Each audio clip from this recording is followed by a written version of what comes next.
Well, hello everybody. Welcome. This is, as I am told, the final game of Steve's amazing 48-hour TTRPG marathon.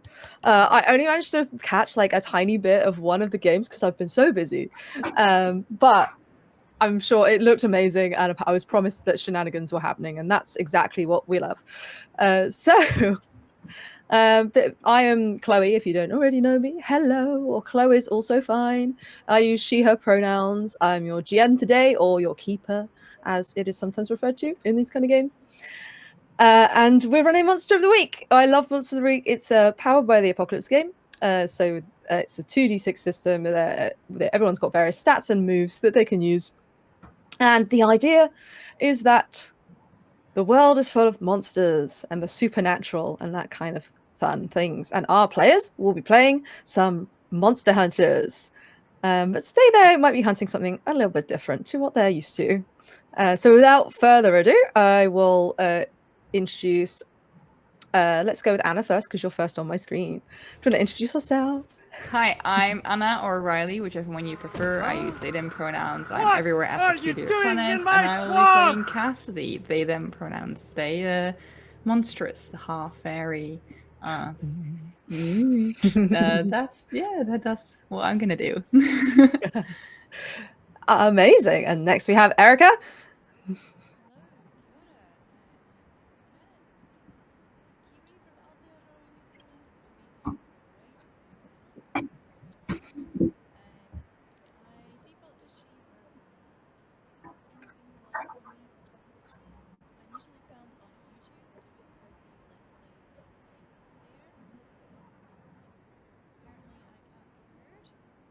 Oh no.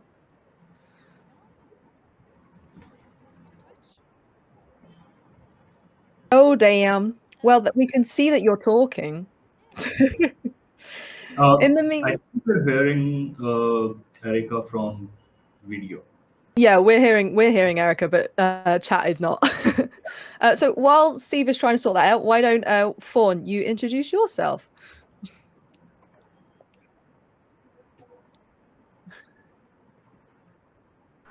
Huh? What are you doing in my swamp?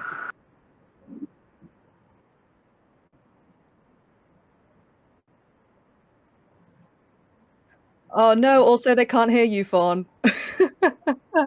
Oh no!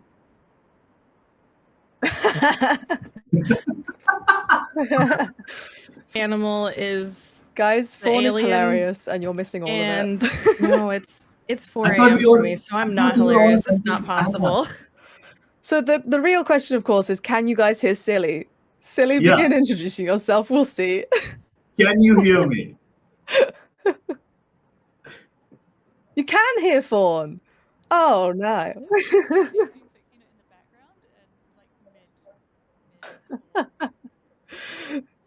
Oh Yes, yes, we can can hear hear Silly. me. Okay, let's go back to Fawn. Rewind.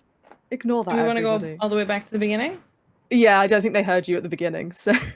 Oh no, I meant, but do we want to go back? Do we want to let Oh, Erica have yeah, a Steve's a chance? professional streamer. We're all professional streamers, and we know exactly what we're doing all the time. Don't lie to us.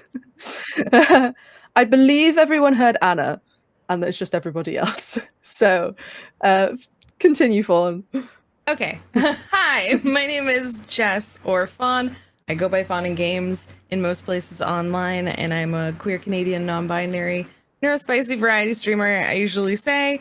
And today I'm playing Chip Ordinary. Pronouns they, he. I think I said my pronouns are they, them. I think that's it, unless there's anything else. Oh, nice. I'm right. maybe. Okie dokie. Silly, do you want to introduce yourself? And then we'll circle back around to Erica. Yes. Hi, I'm Silly, a very silly guy, and today I'm playing a human who's working for the agency hunting monsters, but secretly he's also working for an ancient sect. And yes. So that's me. Hello. And last but not least, Erica. Now that we can hear you, I hope.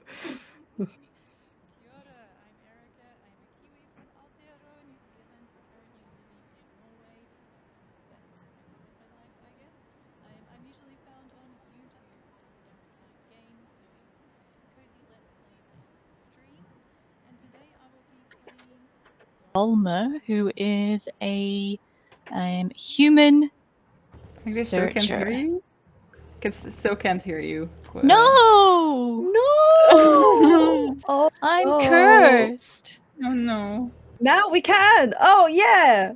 Hey! As soon as I said I was cursed, I uncursed myself. Reverse cursology. That's what that is. So for the third time, Erica, please introduce yourself. Okay. Kia ora. I'm Erica. I'm a Kiwi from Aotearoa, New Zealand, currently living in Norway. I'm usually found on YouTube as Erica Game, doing cozy streams and let's plays. Reverse curse. Yes, it's like what's the D&D spell? Counter spell, but curse or something, I guess.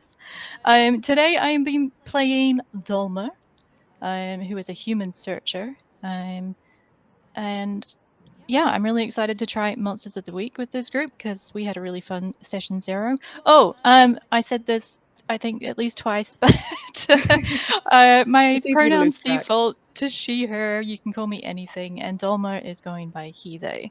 And Dulmer is definitely not just a switch up of Mulder. That would be crazy and lazy. No. That would be so lazy and boring and silly, but so we'd never do that. No. Never. No, never. It's not like I've crafted an entire one shot around an existing piece of media.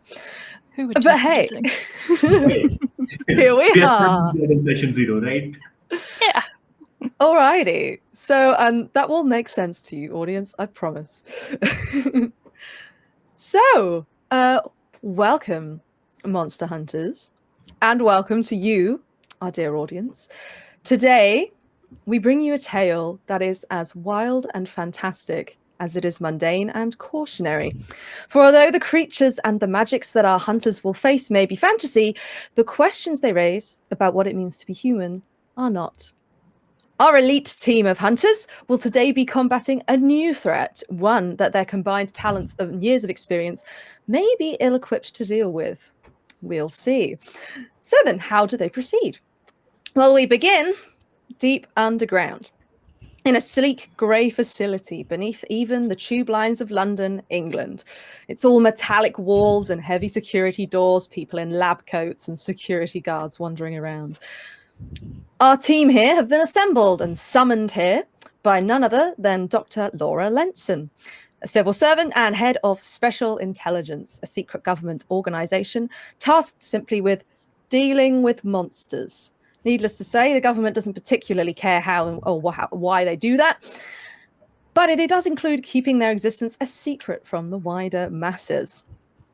Each of our hunters does jobs for Special Intelligence from time to time, essentially contractors, and some of them do a little bit more than others.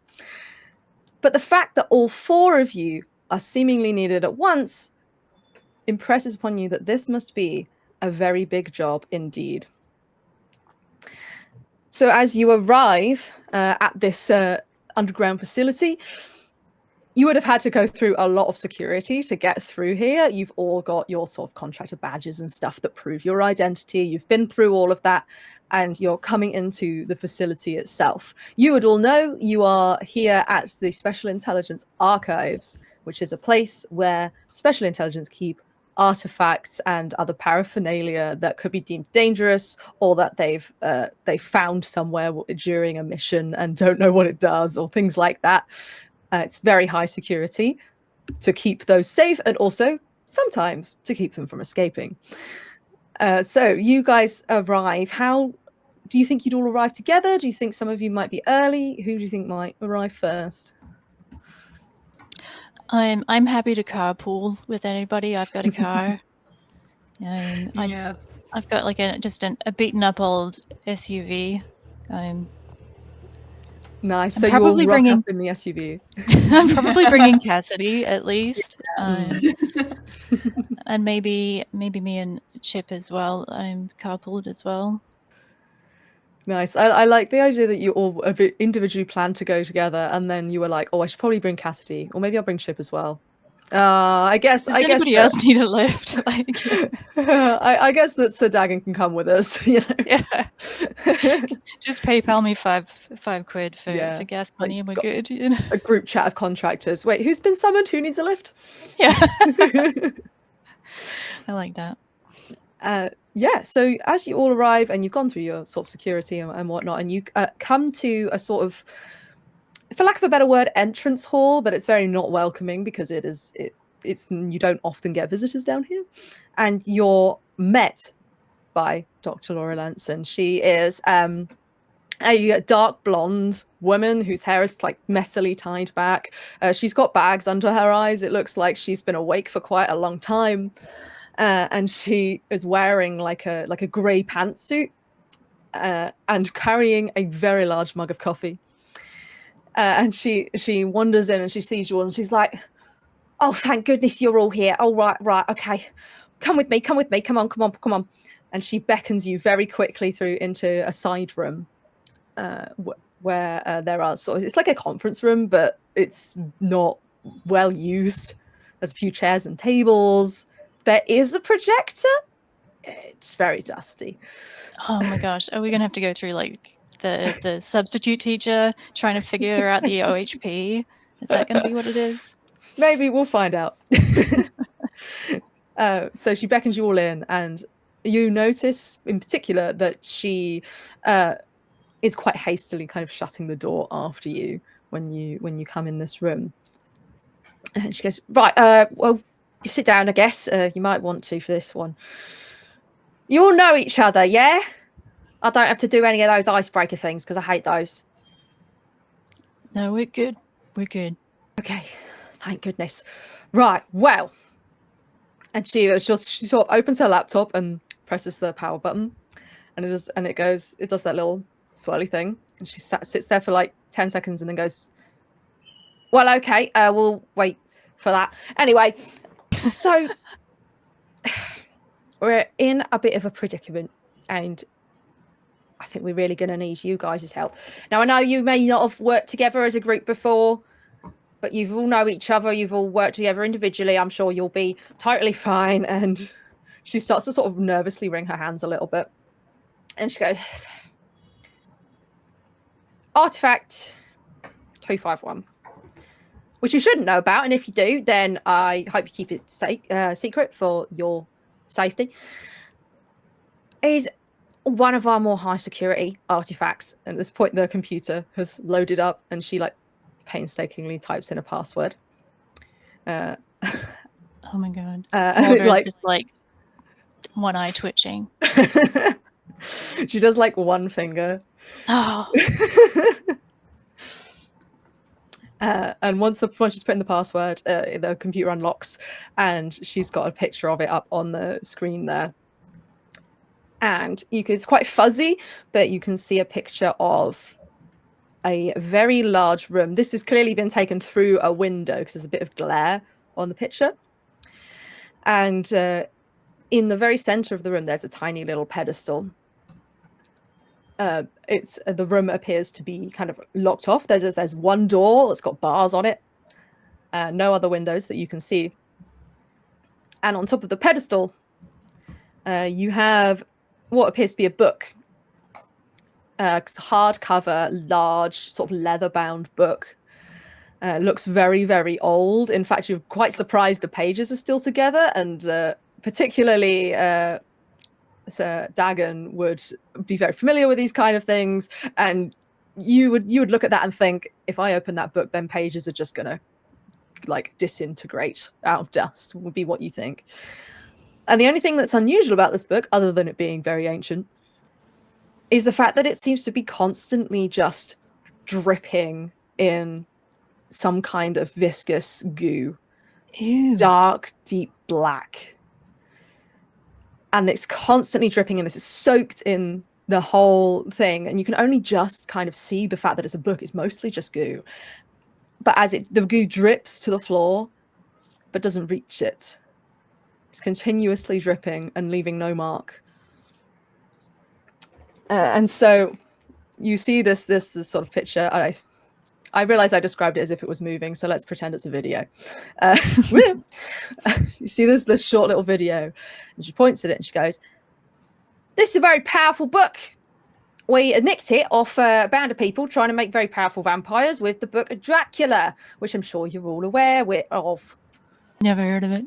You've never heard of it. Okay, well, Dracula, pretty powerful vampire. We particularly don't really want those kind of vampires because they make our lives very, very difficult.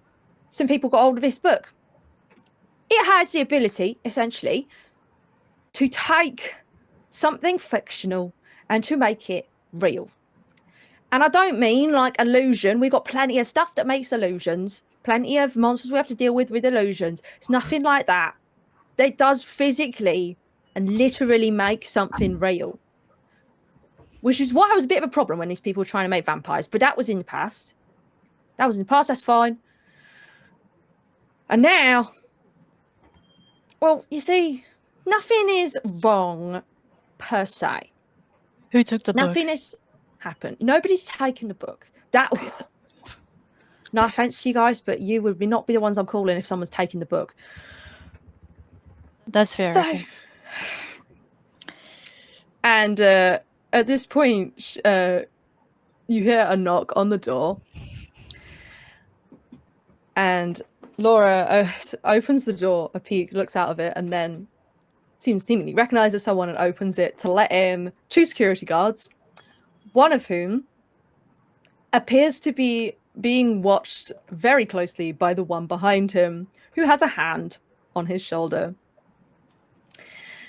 And the person standing behind, none too gently, pushes this security guard down into a chair and then leaves the room.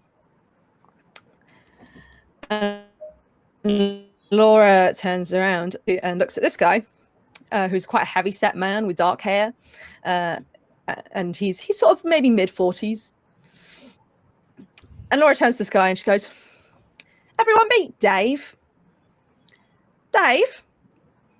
And he like kind of he looks like he's trying to look nonplussed, but you can see the beginnings of kind of stress and nervousness behind his eyes. And he turns and goes, "Yeah, yes, Laura, what is it?" And she goes, "Would you like to explain what your job is here and how you have failed to do it?" Dave sits there and he goes, "Well, I used to be a researcher, and so my job as the intersection of the 2 things I'm good at involves routine checkup of the artifacts." And he's like nervously sidelong and glancing at Laura, who is standing with her arms crossed and looking quite angry. And he goes, "Well, I was checking the artifact and it was all fine. But I may have dropped something into the enclosure where the artifact is. Nothing's happened. It's fine, right?" And Laura looks at him and sighs and turns back to the rest of you and she goes, "Long story short, Dave is supposed to check on the artifacts like this in full clean room get-up and not taking any extraneous material into the enclosure. However, he decided that he didn't need to do that and he just took his normal bag in, dropped a book in there of all things, and now this artifact has got a hold of this book. I don't know if you know it. It's called The War of the Worlds. It's quite popular over here." Dalma like slaps his hands on the table. It's like, "Yes, it's aliens." Sorry. I mean, fucking Dave. Yeah, fucking Dave. And I'm not wrong. Is that the one with the aliens? it's the one with the Martians. Yes, it's pretty much the foundation of science fiction in terms of alien invasions, we might say. We get to see aliens? Why are you all Did excited we? about this? I told you right. aliens was real. David under his breath says, I knew. The sect knew that they were real. Yes. Well, Really? technically, if they came from a fiction novel, does that make them real? They're Thank you, gonna be Chip. real when we punch them. Yeah. Well, I'm not gonna be punching them, but you know. If my sword hits them, they're real. Yes. Right. Well, you've touched on something quite important there because, yes, Chip and Dagon are both correct. They weren't real yesterday. They've been brought into existence by this book, or at least that's what we think might have happened. We need you guys to go and find out. Find out if this book has done anything, because if it has, it hasn't made anything appear in the vicinity, like magic lark or something. And if it has, well, we're going to need you to do something about it. I don't know what that thing is, but, and if any of you have read this book or have seen any of the many adaptations of it, I don't know, then you'll know we really, really do not want any of these kind of Martians visiting us, because countless people would die. So if you can stop them getting here in the first place, that'd be amazing. If you can't, stop them spreading, stop them moving about. Now, I've had a cursory look at the book. I haven't read it. I've just looked at the synopsis online. And Dave scoffs at this. He's just like, oh, he looks like wounded. Delmer is like quickly texting a SparkNotes link to the group chat, so everybody can look at it. Amazing. And then Laura continues and says, apparently, they first landed famously on a place called Horsell Common. It's down in Woking in Surrey. So it's a little further from here, not too far, about half an hour on the train.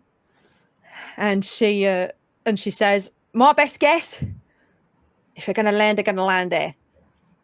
So I've got one of our contractors for you. I'd like you to go and visit him. He'll probably have some more information for you. To take, hopefully he can take a look at Mars and see if he can notice anything different.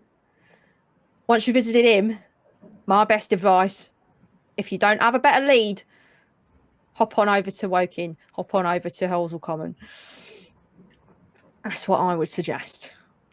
Oh, and she just suddenly remembers something and then starts like digging around in her pockets. And she goes, one of our lab techs cooked this up for me last night. And she's sort of digging around and she takes out loads of random like bits and pieces. Like, yeah, she takes out pens and like her phone and keys and whatnot. But she also takes out like some like really random stuff. Like there's like a strange looking monocle that when she puts on the table, just kind of like, you know when you put something flat out, like circular on a table and it kind of spins before it settles and it just keeps spinning. And then she takes out like something really, really like futuristic looking, like a tiny little, almost like a tiny Game Boy with like a big antenna. And she like pops that on the table and all these like random bits of shit. And then eventually she takes out what appears to be a very heavily sealed vial of like green liquid. And she looks at you all for a split second and then looks annoyed at herself, like she was like, why was I even considering this? And hands it straight to Chip. And goes, Chip doesn't take it before like opening a briefcase and putting on gloves, like very precisely. And hands it to Chip and says, that is essentially the common cold. So it shouldn't be dangerous to humans, we hope. But it's very fast acting. The way that the Martians died in the books was they all caught common cold and just died of it because they didn't have any bacteria on Mars. So fingers crossed, we can get them with that again. Sadly, I don't know about you, but I don't want to go through all of the destruction and the death that comes before they catch a normal cold. So that's a kind of fast acting cold. Shouldn't be dangerous to healthy humans. I would keep it away from anybody with a medical condition. but you've only got one. There's only one use. I And you very notice carefully puts a hanky over it. Now that you say that it's the cold. Got a Chip, mask up. can you? Well, I didn't get the basic moves up like an idiot. What is the best kind of like investigative role? Maybe read. It's not read a bad situation, but I guess you could say it's that. Let me open it. If anyone has them up in front of them, that'd be great. Add it. Add past tense. Act under pressure. Help out. Investigate a mystery. Yeah, I guess it's or read maybe investigate a mystery. Yeah, investigate a mystery. Roll that. Okay. First roll of the game. Yeah. No! wait. No, it's not. I have a bonus to act under pressure. Okay, so I don't have anything for this. So you should be 2d6 plus whatever stat is the move. I should have got all these up before we started, but I did not. But I'm doing it now. It's all good. Streaming live. Sharp. Rolling with sharp. Not taking anything forward. I rolled a mixed success. A 9. It says. Nice. So you get one question. You have hold one, so you don't like in this situation. You could probably want to ask a question now, but in general, when you have hold one, that means you can ask a question at any point in like the scene that we're playing out. So you've got one of these questions. You've got what happened here, what sort of creature is it, what can it do, what can hurt it, where did it go, what was it going to do, what is being concealed here. So some of those probably aren't very useful to your immediate situation, but yeah, my naturally cynical, skeptical brain wants to go with like, what is being? I'm like, what are we being lied to? But in actuality, we are being sent on a mission to fix this. So they probably want to give us the information in this scenario. So I probably don't need to do that one.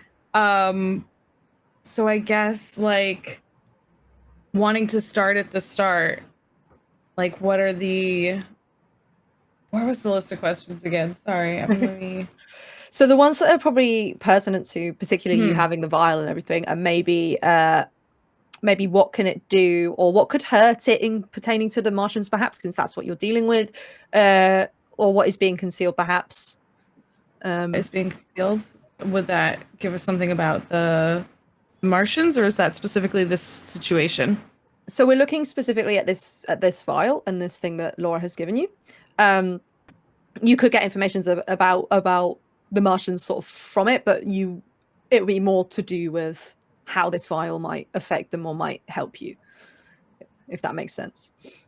Yeah, I feel like that's, unless I'm missing something obvious here, I feel like I'm like, it's a cold. like the doctor said, like the good doc said, you know, in the original text, they perished due to the simple common cold because they weren't used to our bacteria. Yeah, I would like to know like what she thinks our first steps should be, because she's mentioned like, you know, a location, like I don't know, go here or here, but it's also like, what do they think should get the ball rolling on this? You know, like. Yeah, so she sort of turns to you and goes, okay, we've got our contractor. His name's Ogilvy.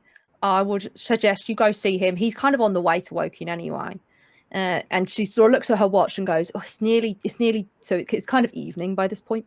And she goes, it's nearly darkness, so that'll help him. He's an astronomer. Word of warning, he's very intelligent. He hasn't quite figured out what we do here. He thinks we're just scientists. I would like to keep it that way, if possible, if you know what I mean. And as you kind of put this vial away as you're talking, and you'll notice it's not a simple vial. There is a little mechanism on the top as well. Oh, okay. Then I would point to that and just instructions. Oh, right. Oh, yes, of course. So the lab tech guy said something about this, and she looks at it and goes, apparently it's some kind of like gas emitter thing that you can use, or you can turn it off, leave it as liquid, take it off. I don't really know how it works, I'm afraid. It's literally, this happened last night and we've been working through the day to try and get this sorted. So this is all we've got for you. I'm sorry. That's why we're sending you guys and not people like Dave. And Dave is looking sheepish in the corner. In the meantime, I have been quietly adding Dave's phone number to another group chat. Since he apparently knows War of the Worlds quite well, I'm just adding him in as another potential contact, and also that way he can help us clean up his mess, Dave. How do you persuade him to give him your phone number, his phone number? I will invoke one of my special moves, I think. Ooh. Which is Fellow Believer. So people understand that I've also known strangeness. Bystanders will talk to you about weird things they would not trust another hunter or mundane official to believe. So I'm using my enthusiasm clearly that I displayed about aliens and War of the Worlds specifically to sort of bond on that level and also tap into his guilt, Dave. So just to be clear, you don't have to roll anything or anything like that. It's just that people are more open to you about that kind of thing. Yes, it seems nice. So. Cool. In that case, I won't make you roll anything because the minute that Dave kind of notices you when you were like, yes, it's aliens. And from that point on, he's like, one of us, yes. Yeah. And so you, as Chipper and Laura are sort of talking about this vial, you kind of sidle up to him.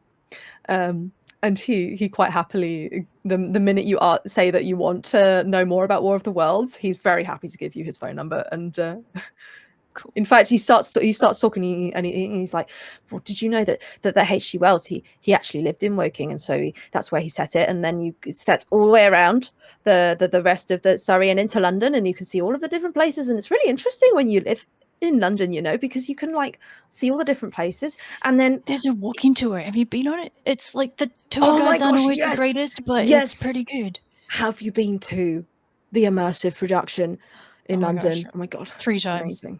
And this might be Chloe Cassidy. talking through Dave because I'd really like to go. Yeah. And all of this, and he sort of engages you in a big old conversation there. Alrighty. So as Chip, you're putting away this file and everything, Laura turns to you all and goes, right. Any other questions? Or can I leave you guys to it? She's putting the weird monocle back in her pocket.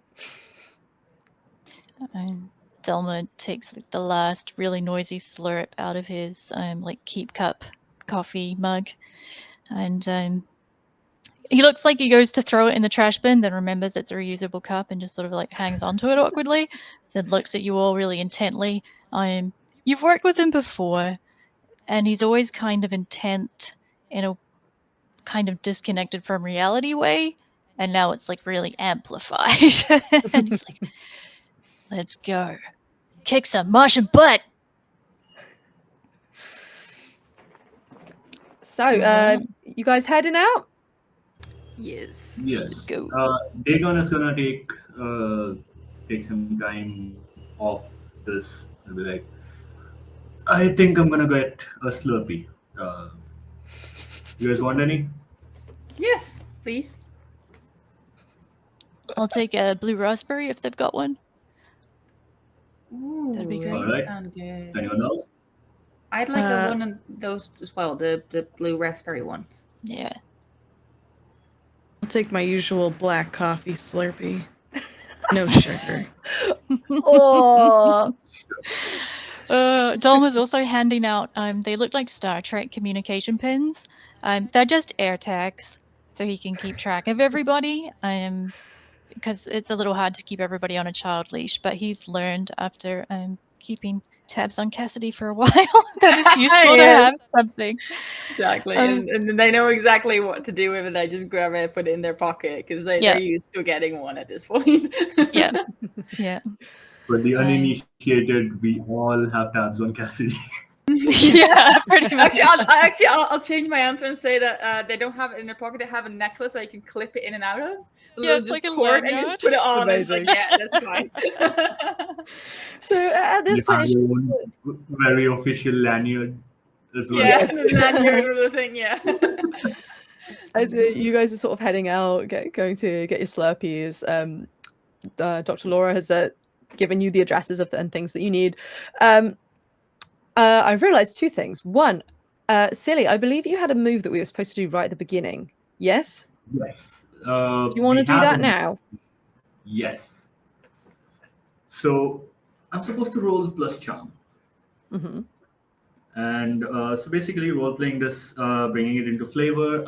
I go to the Slurpee, to one of the outlets of Mr. Slurpee, which is for other people, normal people, is a Slurpee chain, but for the members of the sect, it is just a front that they use for their operations.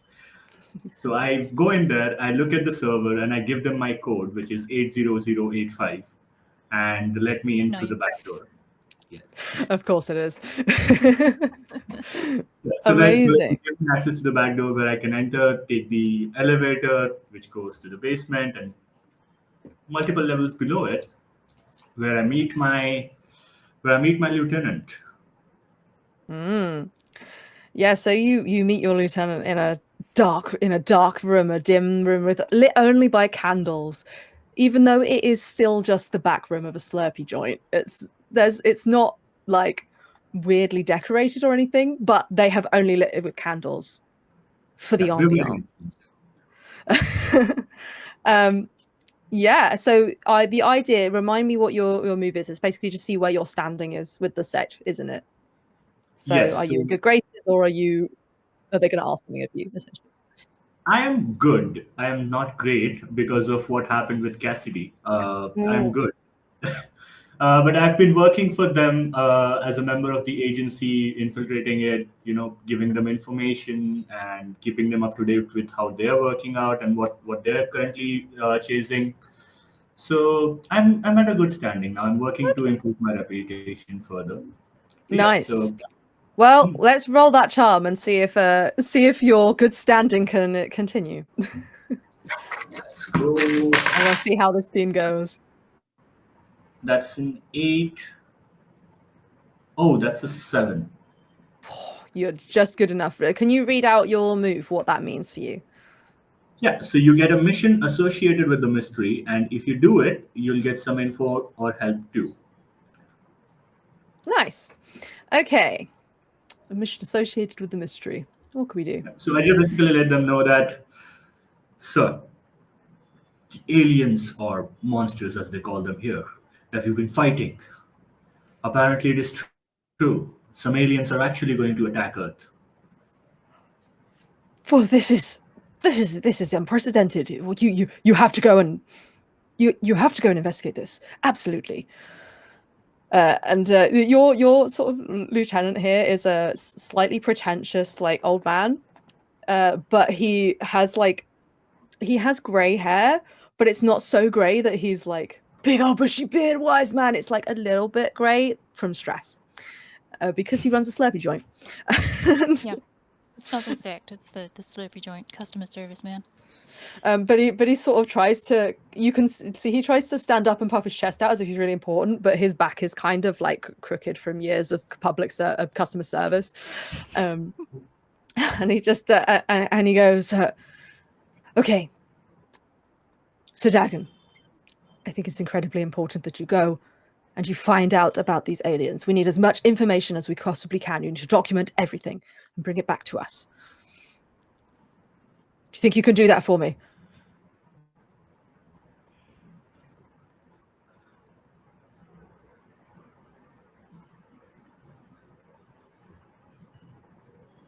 Oh. Can you hear us? Yes, Oh. I just lost you for a couple of seconds. Oh, that's okay. Yes. He's asked you to document as much information as you possibly can. Fantastic. Well, Totally, sir. my man, and he does. What do you think your sex? Do you think you'd have some kind of like secret greeting or salute or like thing that you do? What do you think that might be? Complicated fist bump. Yeah, Yes. just yes, It's that's fine. basically it's a handshake and a The low the five. manly handshake. Yeah, the manly. Yeah. Yeah, the like overly masculine. Fantastic. Yeah, so he takes your arm and you nod. He extinguishes the candles and you leave in darkness. Probably tripping over a bin on the way back. That's totally fine. I can Amazing. see. The other thing that I realized that we didn't do at the beginning was we don't know what your characters look like. So as Sir Dagon Oh. is leaving the Slurpee joint, Slurpees in hand, what does he look like? What would the others see? Oh, so Dagon has black hairs, shiny eyes, a fair complexion, and also is for some reason in full plate armor. Why, you ask? Well, he's a part-time Renfair actor as well. That's why. Of You course. don't ask him more questions about it. He just wears full plate armor most of the time. Nice. So yeah, the slurp is in hand, just walks out with this big sword on the back and a tactical belt around the plate armor, which is very unusual, with some more gadgets and equipments. But yeah, that's what Sir Dagon looks like. Amazing. Amazing. And as you bring the Slurpees to your compatriots, what does Cassidy look like, Anna? So Cassidy is maybe like 5'5", so not very tall. Has like pastel pink hair. Originally, because they are like a fairy, they've got like a slight green tint to the skin. But usually, people either think that they're sick or it's just makeup. And they have like ear piercings around here, where like a. It looks like they kind of wear medieval kind of stuff. So like there's like a big flowy shirt like in like a pastel purple color, and then with like a sort of layered like I don't know if Renaissance would be the right word, like medieval kind of skirt with some leather boots, and have a sword somewhere on the back. Yeah, that's pretty much what Cassidy looks like. I think that both of you probably are routinely used to like random policemen stopping you and going, "Do you Yeah. have a permit for that?" And Yeah. you having to like flash your government ID and then going, "Okay." Yeah. Erica, what does Doma look like? Delma is like one of those like Delma looks like a conspiracy theorist. You know, he's got that lean, sort of pinched look, a little bit malnourished, maybe, a little bit intent around the eyes, but always like sort of distracted or not quite there. And always a little bit disheveled, 5 o'clock shadow. I'm probably sitting at about 5'8", 5'9", so not super tall either, but yeah, like kind of long pointed nose. I'm very stereotypical of his line of work, basically. Brilliant. And last but not least, what does Chip look like? Chip Ordinary, I don't want to call him boring, but like mostly average in every way. Actually, slightly under average in terms of like weight and build, but then looks quite large in their suit. But that's just because Chip is always prepared for anything.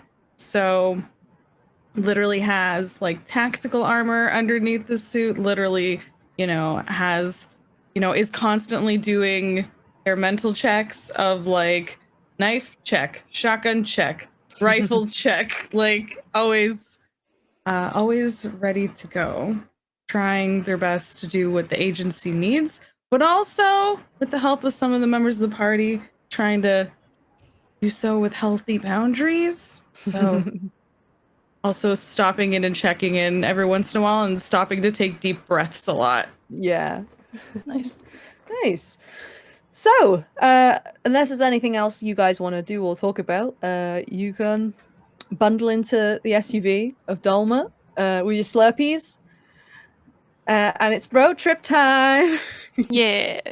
And Cassidy has permanent shotgun and DJ rides, so we get to listen to Yes. whatever they want to play. Absolutely. Yeah. What kind of like- music would Cassidy be playing? It's like I feel like it's a lot of upbeat music, but then also like like early 2000 pop music.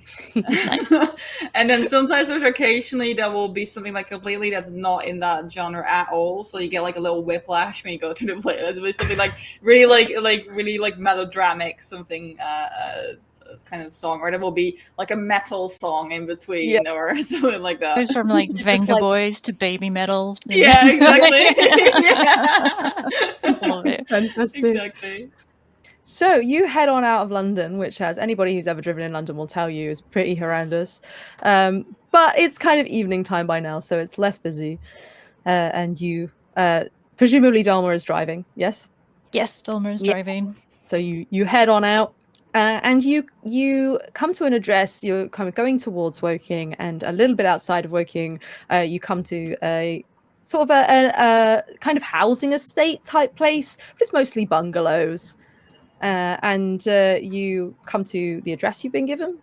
There's a small bungalow there, and you can see already as you kind of come along the side, and you can see over the wall a little bit into the back garden of this property. There's a large backyard observatory in there.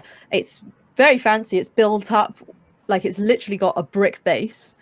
And then the plastic dome on the top, painted green for reasons that I'm sure maybe Ogilvy will explain to you and will be incredibly boring to anyone except me. So yeah, you arrive at this bungalow and you pull up, hop out. What are you going to do? You're going to knock on the door, or what? Is this the location of the astronomer we were told to visit? Sorry, the name was Ogilvy. Ogilvy? Ogilvy, yes, is the only name you were given. Have we lost Silly? Hey, Oh, Sil's I back. think we have. Oh, he's Yeah. back. Yeah, for some reason I could see you, all of you guys, the rest of you on video. Was able to hear you guys, but Oh, very strange. Well, at least you know what's going on, so it's all good. Can you hear everyone now? yes, I can. Yay! Here's all of your Slurpees, please. And Yep. here's your black coffee Slurpee that you ordered. Very Slurp. seriously slurps a Slurpee.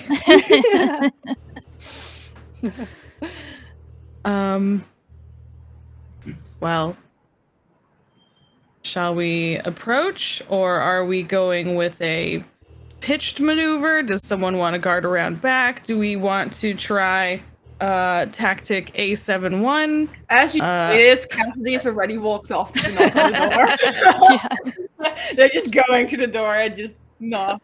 I sort of pat Chip on the shoulder and like, because I can see that they're wanting to do things by the book. I'm like, why don't you keep an eye on our 6? Make sure nobody else is on this. We'll talk to the guy. Good idea. Cool. And I So, tag along Cassidy, up you to ring the it. doorbell, and you hear a doorbell that is literally the sound of the Westminster bells. It's like doo, doo, doo, doo. But it's like electronic, so it's a little bit fuzzy. And the door opens, and there's a tiny little old man there.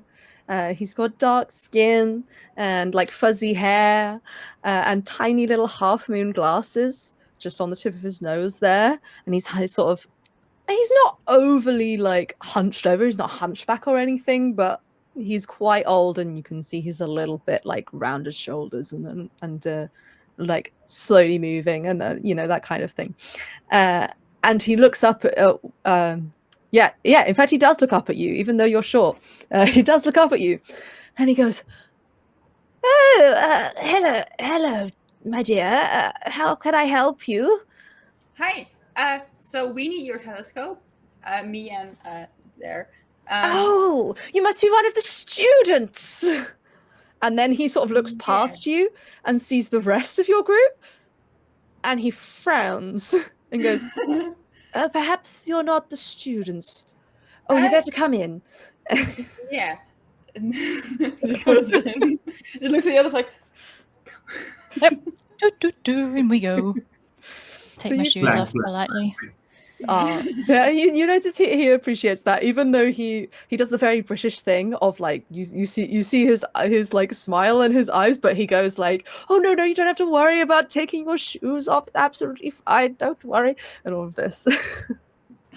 And then he sort of brings you through, and you notice it's quite a small bungalow. There's like a hallway and a couple of rooms like coming off the hallway, and it's just full to the brim of stuff. It's not so much that you can't move around and everything appears to have its place, but there's just stuff everywhere. The walls are covered in pictures of like there's big drawings of the moon. There's like maps of like certain planets and like pictures of nebulae and things like that, and all dotted around, and all of these, every surface has got some kind of like space paraphernalia on it, like a little tiny piece of like asteroid or like a model of the moon, things like that. And he sort of beckons you through into a crowded little living room with those like flowery armchairs that you only get in old people's homes. And he says to you all, he's like, so you're not the students then? I get the impression you might be from that rather eccentric research group. Yes. yeah. Correct. Science. We do science. Yes, of course. Always happy to help a fellow observer of the universe. Of course. And he goes, does anyone want tea? I can make some tea.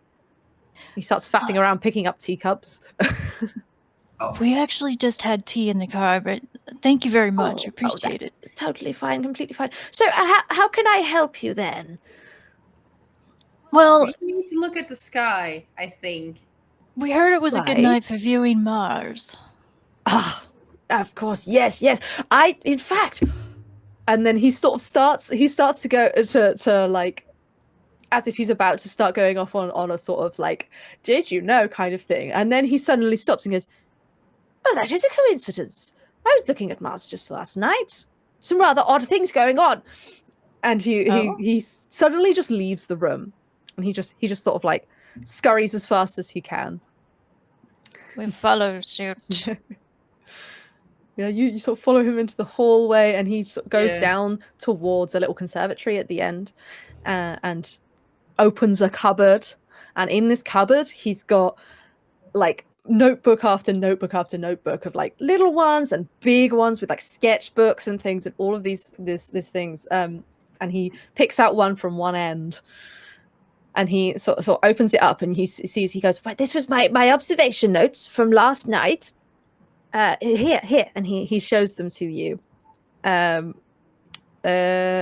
Would you all, or anybody that would like to read the notes, can you do investigate a mystery for me, please? Yes, like, I can do that.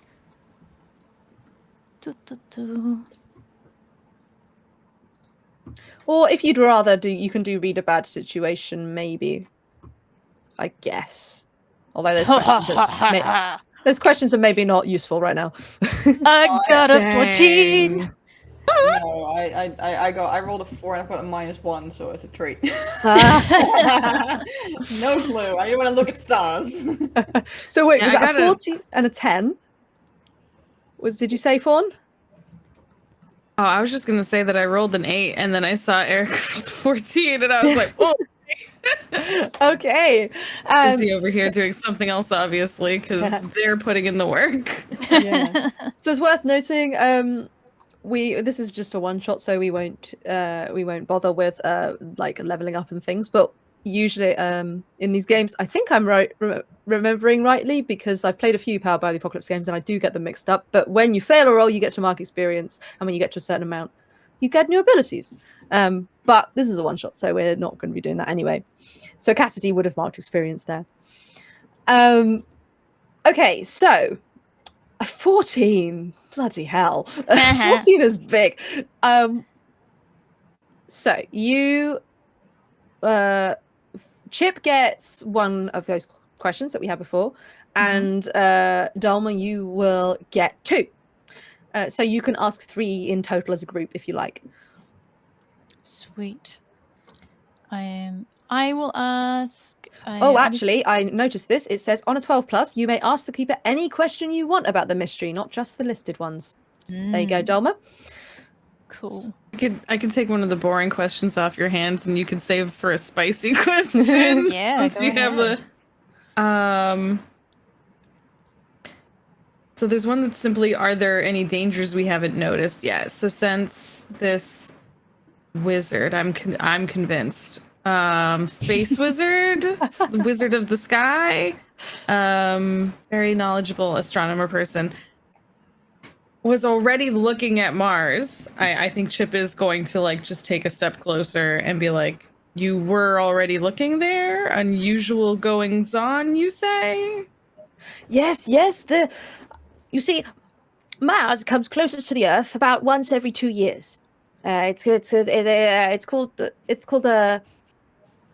my brain has just died. I do know what this is called. Perigee? I do.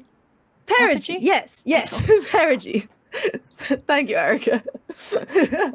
No problem, astrophysicist. That's fine. This is not my entire job to know these things. Anyway, and he goes, so because of that, Mars is very, very large and very, very bright in the sky at the minute. It's fantastic times for observing. So routinely I was looking, and well, you see, and he's shown you the notes anyway, but he'll sort of describe what he sees. I saw this like green flash off somewhere towards the south. I don't know what it could be. I've thought of lots of things, like a volcanic eruption of some kind. But I mean, Mars hasn't got any active volcanoes. It hasn't done for millions of years. That is weird. So your questions, Jess, did you have a particular question that you wanted? Oh, yeah. So the one I was looking at from the list was, are there any dangers we haven't noticed yet? So. Cool. Okay, so dangers you haven't noticed. In this specific like area, there are no dangers you haven't noticed. It's an old man in his bungalow. When he mentions the green flash to you, do you think that Chip would have read the War of the Worlds before? Probably. It's pretty classic. Yeah. So you recall that from in that book, that is essentially the first sign of the Martians heading towards the Earth, is that these green flashes were observed. And essentially what that meant was that it was them launching cylinders towards the Earth to land on the Earth. So you might assume that means that they're at the very least on their way. Dalma, what would you like to ask? You've got 2 questions of whatever you like. Oh my goodness. I feel like this is like, of all the things to roll 14 on, I feel like this is the one we would have got pretty much gimmies anyway. I guess I'll ask, other than unusual activity with Mars, have you seen anything else in the sky since the green flash? Anything else in the sky? Well, some of the children today, they like to come by and see some of the things that I have in all of this, the meteorites, and sometimes they can see the stars. Some of the children that came by with their parents today were talking about some sort of buzzing sound and weird things that they saw like fly across in the sky, and I told them it was probably an airplane or a helicopter, but they didn't believe me. So that's the only other very unusual thing I think that has come out of today. Did they say where they saw it? Oh yes, I believe they were coming from over Woking Airway. Mm-hmm. Interesting. And you swear you never saw anything like this before? No green flashes. I mean, Mars doesn't even have aurora or anything. It doesn't have a magnetic field, so it wouldn't have anything like that. I mean, if I saw that sort of thing on Jupiter, perhaps, very unusual color for Jupiter's aurora, but it would be a little bit more usual. But Mars doesn't.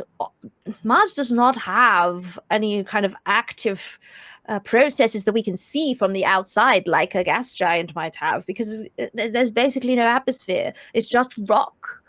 I mean, my thoughts of volcanic eruption, and that would change everything. I'm sure. You know. I have drafted a letter to the UK Space Agency, and hopefully they can send it on to ESA. But I'm sure they're looking into it because if Mars had active volcanoes right now, perhaps one that's come out of extinction or come out of being dormant. But it's got geological activity. It's so exciting. It might even have life. That would be You never pretty know. incredible. How good is the resolution on your telescope? Could we have a look now? Of course, yes, of course. I'm always happy to show people the sky.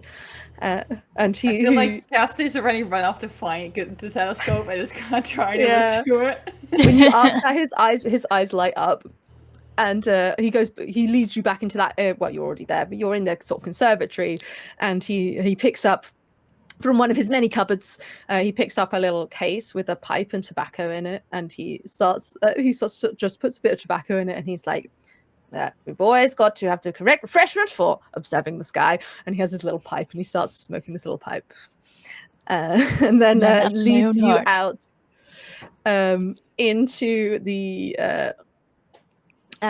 garden, where there is this observatory. It takes up like the entire garden.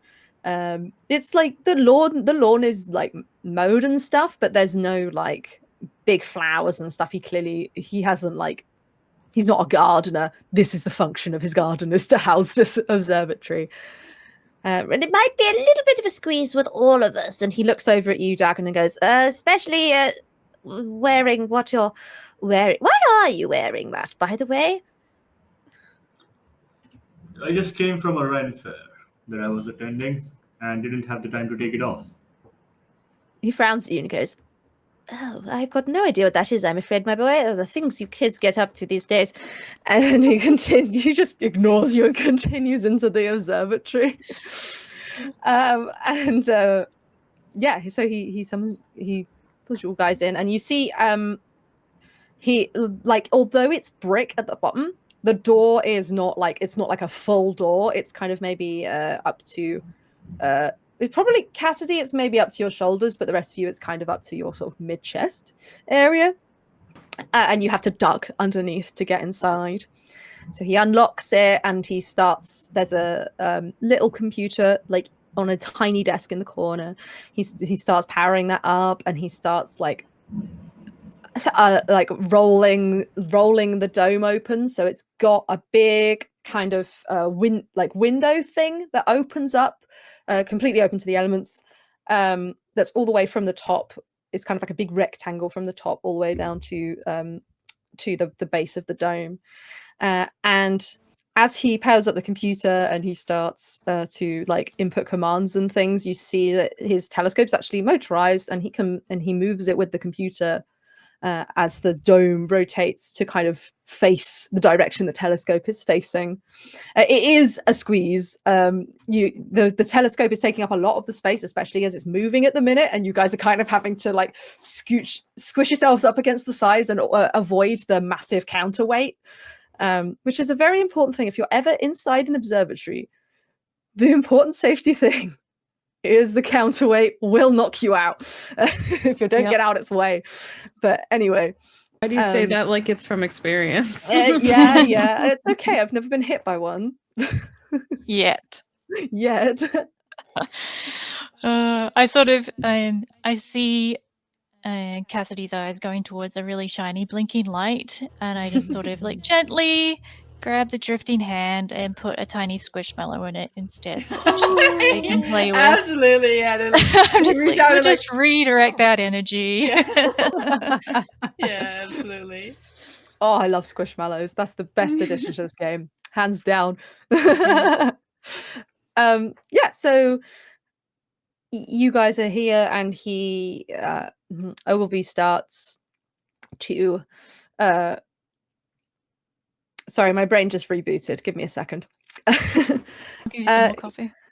Yeah, he's the telescope stops, and there's almost silence in the dome here. It is quite cold because it's just plastic and it's open to the elements or whatever. And he goes, "Are you looking to look at Mars? It's still very well placed." Yeah, if you don't mind. Okay, and he sort of puts a few commands in, and it turns and rights itself to be facing Mars. And he goes, "Right, give me a second. I just need to detach this." And he's got some kind of like camera thing that is attached to the viewfinder. And he like flicks a few like latches and carefully removes it, puts it very gently in a little box with like a lens cover over it, and like a microfiber cloth thing, and is very, very looking after it very gently. It's really interesting actually, because although he's quite old and he was a little bit doddery, you see the minute he's dealing with this telescope and he's moving things around, he's perfectly steady and gentle when he's looking after this camera. And then he goes, "Right, here you are. It is for those of you that are interested, which is no one except me, this is a refracting telescope, which means you're looking through the end and not through the side." So you're looking, there's a viewfinder there. He sort of screws in the little eyepiece. And he goes, "Right, it's all set up. Have a little look for yourselves." All right, I'll have a little squint in, and I'm gonna have see if I can see any more of the green flashes that he Okay. mentioned. Please roll. Read a bad situation. Read a bad situation. Okay.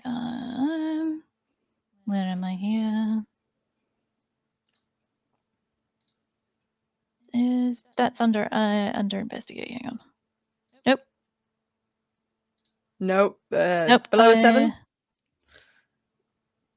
Let me just see. Read a bad situation is sharp. Oh, I see it. I see it. Sorry, I was not reading words.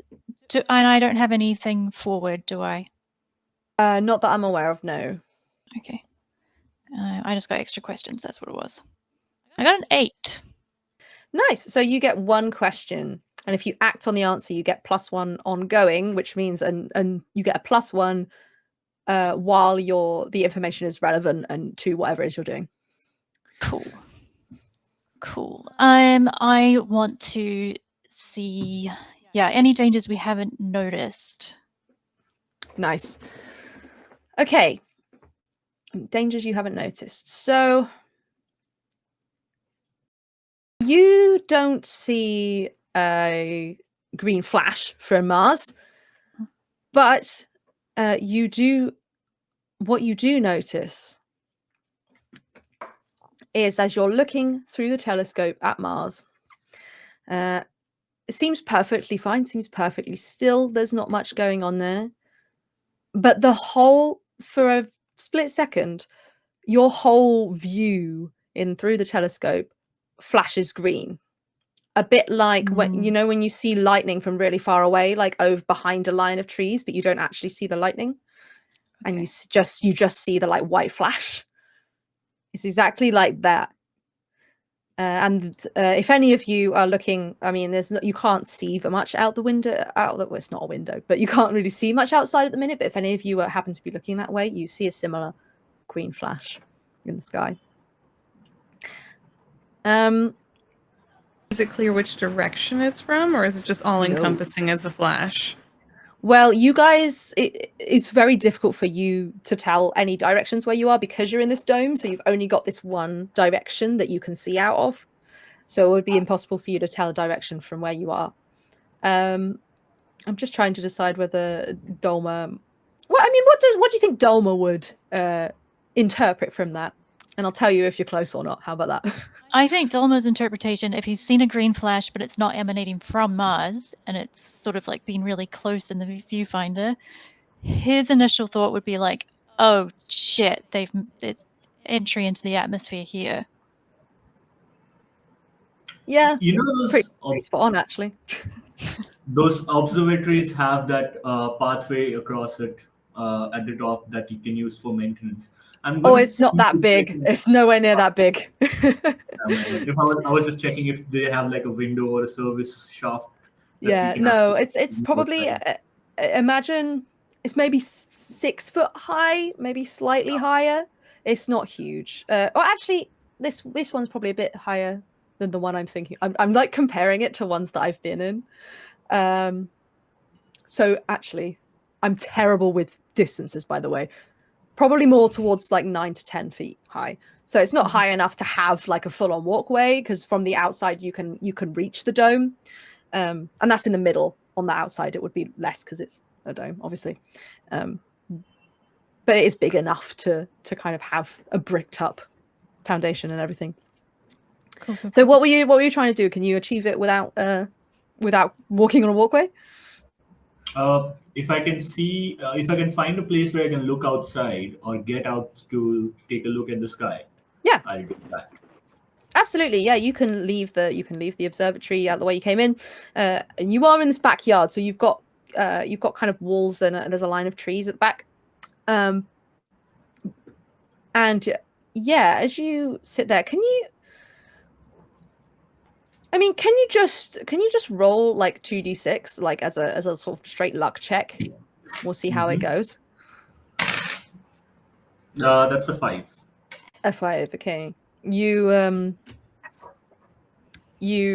stand there for a while and you listen to the birds tweeting and the very slight quiet car every now and then in the distance, but you don't notice any other green flashes, unfortunately.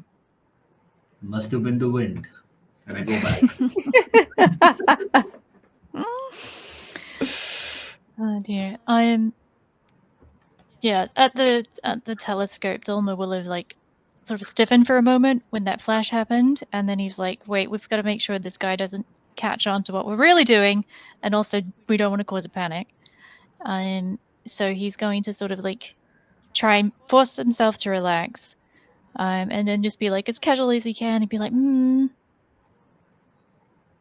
"Can you just maybe zoom it in a touch? I thought I saw something." Of course. Let me just find the correct lens. And he starts digging through it. He's got like a little drawer underneath the desk, and he pulls it out, and it's just full of different lenses, different magnifications. And he sort of like sifts through them a little bit, and he goes, I mean, you're already looking on one of the larger Yeah, and maybe just magnifications, shift but it like a little gonna bit find out. towards Hallis Planitia would be great. A little bit towards where, sorry? Hallis Planitia.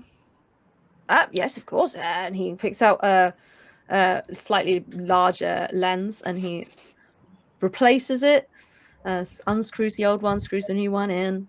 In my you'll have pocket, to... I'm sending a message to the group chat being like, "They're here. Ooh. We gotta go." Can you roll act under pressure, please, to see if you're able to do that stealthily Cool. Would or you without say panicking? this qualifies as due to a monster phenomenon or mystical effect? Yeah, I'll give you that. Ooh, You're doing this because you saw the green flash. I did. I want to And use you my... have +1 because the information that I gave you is currently relevant. Oh, sweet. So I get to use my weird, and I've got a +1. That's a 10. Amazing. Nice. You do exactly that. You manage to subtly in your pocket text the group chat to the others, and not only that, I won't make you all roll individually. Not only that, but the others manage to subtly read their messages and keep their cool as well. So you're all good. He has not noticed. But yeah, he showed you. He lets you kind of focus it up for your eyes, and shows you a slightly more zoomed in picture of Mars there. And as he's sort of setting it up for you, he looks in and he goes, "Oh, that's a little odd. I've not seen that before. Now come and see this. Come and see this." Yeah, what are you seeing? And he goes, "Well, I can see some almost like weird channels on Mars that I haven't seen them before." It might just be my eyes. Getting rather old. I'll sort of, look at what he's looking at. Channels, do they look like, I guess not landing strips, but like departure sort of exit wounds, I guess? I mean, his telescope probably isn't quite powerful enough for you to get that much zoomed in that far. Yeah. You've got enough that you can definitely see the full disc in your thing, and he's managed to, like, he's got quite a fancy telescope, so he has managed to magnify it enough that you kind of now have like a quarter of the disc in your view, but you can't get much further closer than that. So all you can see are these kind of what is normally I mean, I assume that Dolma has looked at Mars through a telescope before, being that you're always looking for aliens. What is normally a kind of mostly flat kind of orange with like the odd crater or mountain or whatever, you now see some like dark lines that seem to crisscross a little bit. They're not rigidly like square, because that would like Ogilvy would be very alarmed if that would be really weird. But they're just like crisscrossing enough that they have a sort of almost regular pattern, if that makes sense. Okay. I'll sort of like hem and haw as I examine them, and then I'll just sort of like, I will pull my eyes back and just sort of give them a rub and like squint one shut, sort of a little bit theatrically, and then look again, and then be like, I saw it, but then I think it's just confirmation bias. I think we both need to go to Specsavers. Well, yes, I do need some new glasses. This is true. I've gotten into astigmatism, and it just every other year it just has to tighten my prescription up a little. It's a pain in the back. I'm so sorry to hear that, my man. That's life. Well.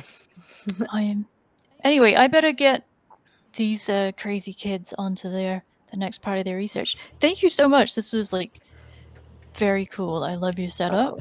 You are very, very welcome. I'm always happy to show people as the Mars or the stars. It's very, very, very exciting. Everybody should have the opportunity. Yeah, I haven't seen the telescope yet. Can I have a look? Of course, of course. Just very practically buzzing at this point. To go and get a look. Not really. You do also see the channels on Mars. Right. Yeah, no, they definitely just want to have a look, for the sake of having to look, looking at space. But yeah, other than that, just guess looks for a little bit, and like, okay, we can go. So I give them a thumbs up, and we're just like, yeah, I'll come back for that cup of tea maybe in a bit. Always, another day. Of course. You're always welcome. We hustle back to the Dolma-mobile. Nice. Other than Chip, do you think any of you? Well, I think Dolma, you probably have read The War of the Worlds, yes? Oh yeah. Out of Dagon and Cassidy, do you think either of you would have read it or know kind of adaptations of it? No. I think Dagon would, as part of his research to prepare, weapons in the sect. Yeah, absolutely. So the three of you, so not Cassidy, can you roll something? Don't know what yet. I think instead of just rolling a move, because this one's kind of just to kind of see if you remember something. Can you all just roll plus sharp maybe? Ooh, yeah. Yeah, let's go with sharp. Great. 8. That's a 10, but I have a -1 on sharp. I got a 6.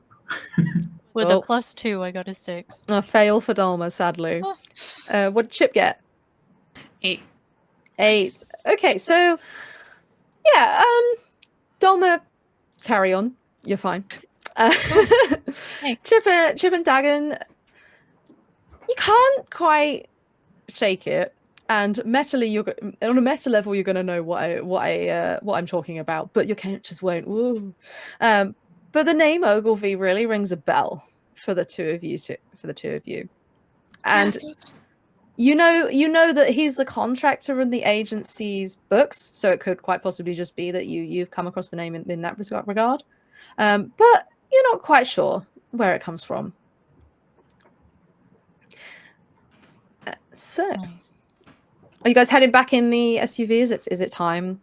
Is it time We to visit have- Horsell Common? I think so. That's the next location we know to go to because they were mentioning. Yes. Sorry, as someone obviously Chip in character knows exactly where we're going, but like I as a human person don't know these locations. Yeah, of course. And again, like of course, you guys are characters, and if you don't want to go there, you can go somewhere else. I haven't prepped anywhere else, but you can go somewhere else if you'd rather.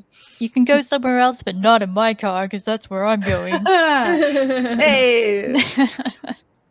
So, you guys hop back in your SUV, having some more information from your astronomer friend, who seems weirdly familiar.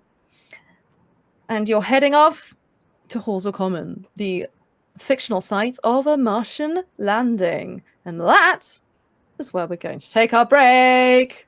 Nice. Nice. So, if we're going to be away for like maybe 10-15 minutes, do you guys want to come back at 10 past? Perfect. Sounds good. Amazing. So we will be right back about 10 past, and of whatever hour you may be in. Like 15 minutes. Like 15 minutes, yeah. Yeah. And we'll be ready maybe to fight some Martians. Who knows? Finally! Okie dokie.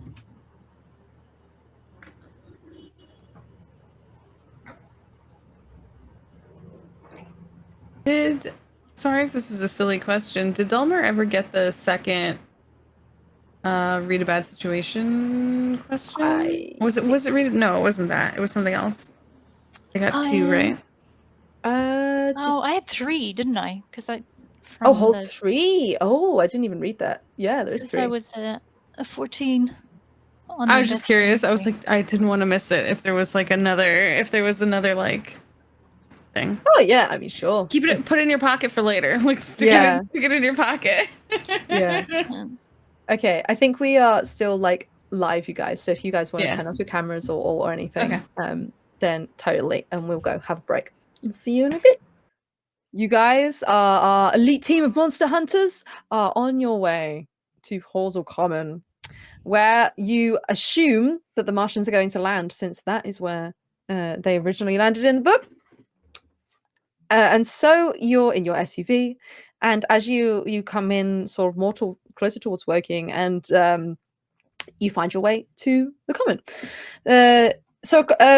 I realize sometimes that I don't know if Common is quite a British like thing, so I will describe it for other people. Basically, a common it stands for like common land, so shared like land for everyone that nobody owns.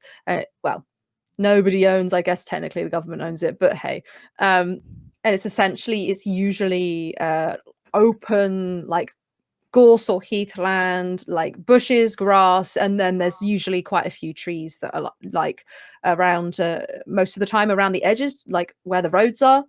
Sometimes animals are graze on commons. It depends on whatever. They're popular places to see a lot of like deer, squirrels, maybe some badgers at night, that kind of thing.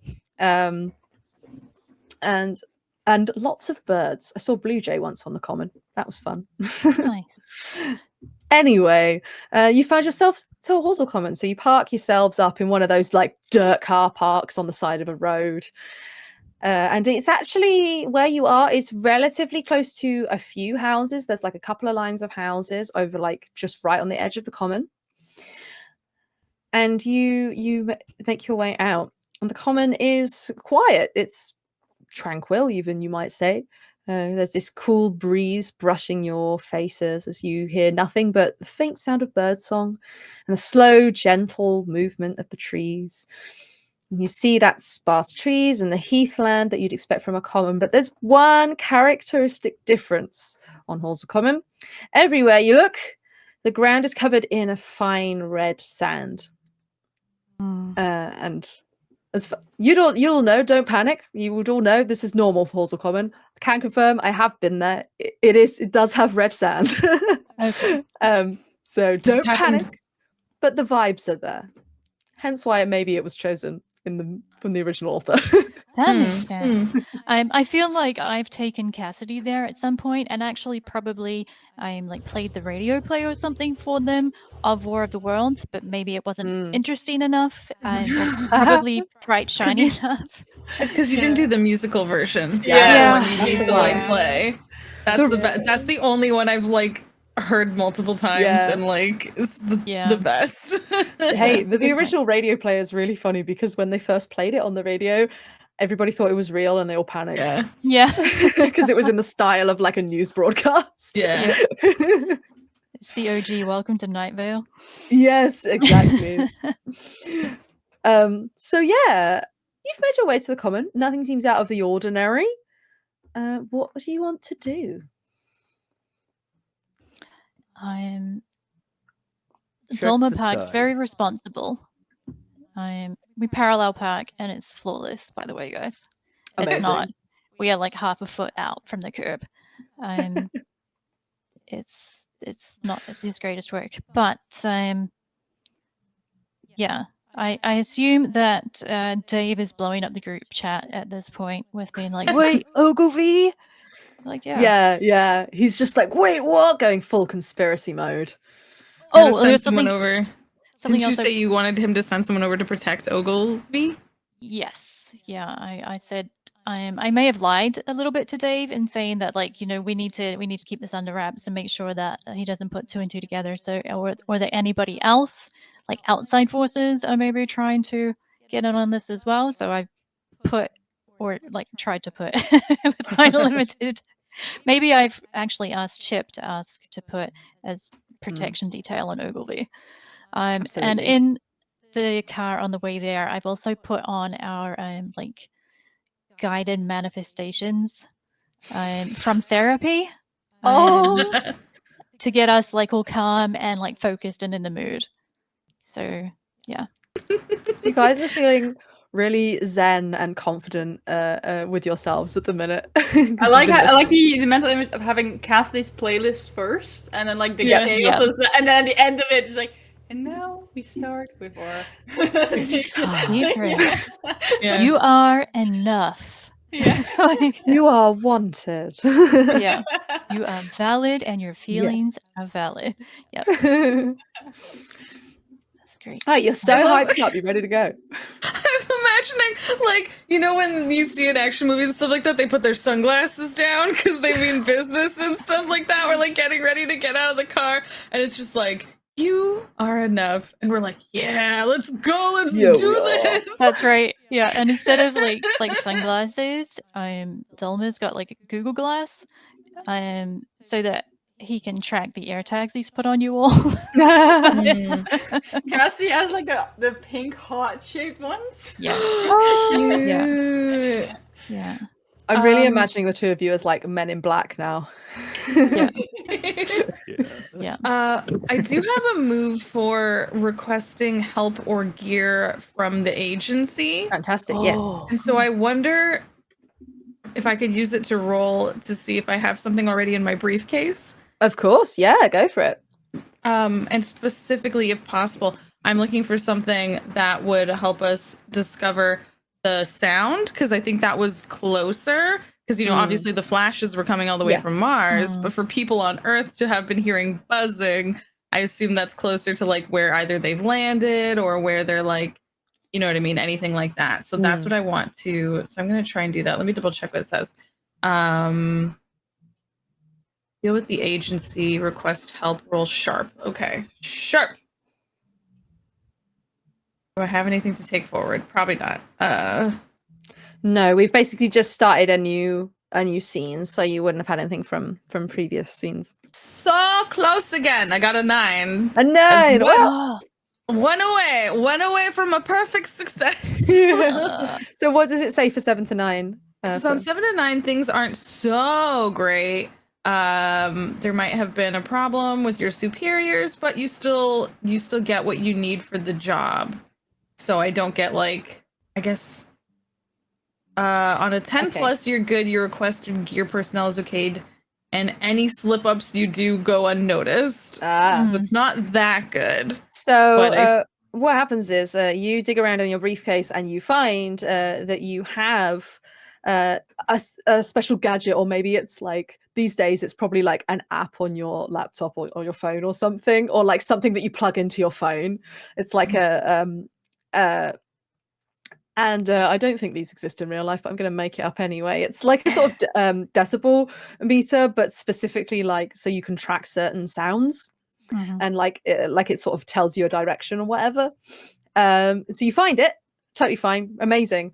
But you go to pick it up and you realize and you think, oh, I was supposed to give this back after the last mission.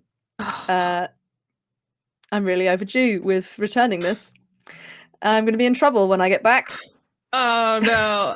All those affirmations go out the window. Yeah, Chip is trying to like not get too worked up because past old Chip would have been devastated to have done something outside of the rules of the agency, but new Chip is trying to learn to let it go. New Chip is learning it's okay to make mistakes. What are you doing in my swamp? Sort of like see the tenseness under the armor, and I'm like, hey, it's okay. We got what we need now. We can deal with anything later. Yep. We got this. Remember your breathing. Yeah. This will be Fuck up some fine. aliens. It's not like they're gonna kill you for it. It'll be so. What's the worst that could happen? No, that you're right. That hasn't happened on a Rule B52 in a long time. So I think I have a pretty good chance. Yeah. I've heard at most they're gonna give you a citation, which goes on your record, but that's fine. Dagon! No!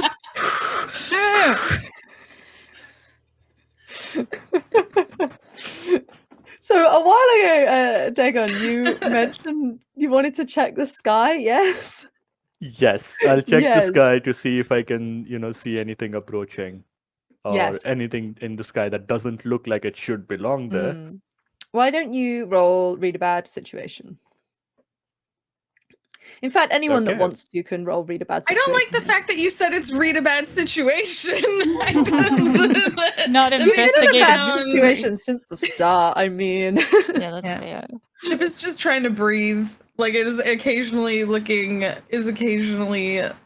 over at Dulmer to like nod and be like, and then just is holding up the audio. yeah. So your little audio thing is working perfectly fine, but you don't have a sound to kind of input into it yet. So you're not really able to use it just yet. Silly, what did you roll? I got a 12, but I have a Wow. -1 on shock, so that's an 11. Still a success. Good. So Yeah, we take it. you can only get good successes when you have the -1, it seems. But that's okay. It's still a mild success. So you hold 1, so you can ask one of the following questions. What's my best way in? Go on. It's a strong success. It's a 10 to 12, right? Oh yeah, of course. Yeah. I was thinking about 12, but you're right, 10 to 12. Absolutely. Hold 3, so you get 3 questions. What's my best way in? What's my best way out?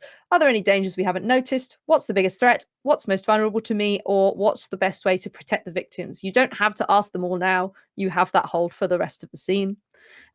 And if you act on the answers, then you get +1 ongoing. Well, the information is relevant. Great. So the first thing that I'm going to look for is, are there any other dangers that we haven't noticed yet? Yes. So you haven't noticed any dangers in particular yet.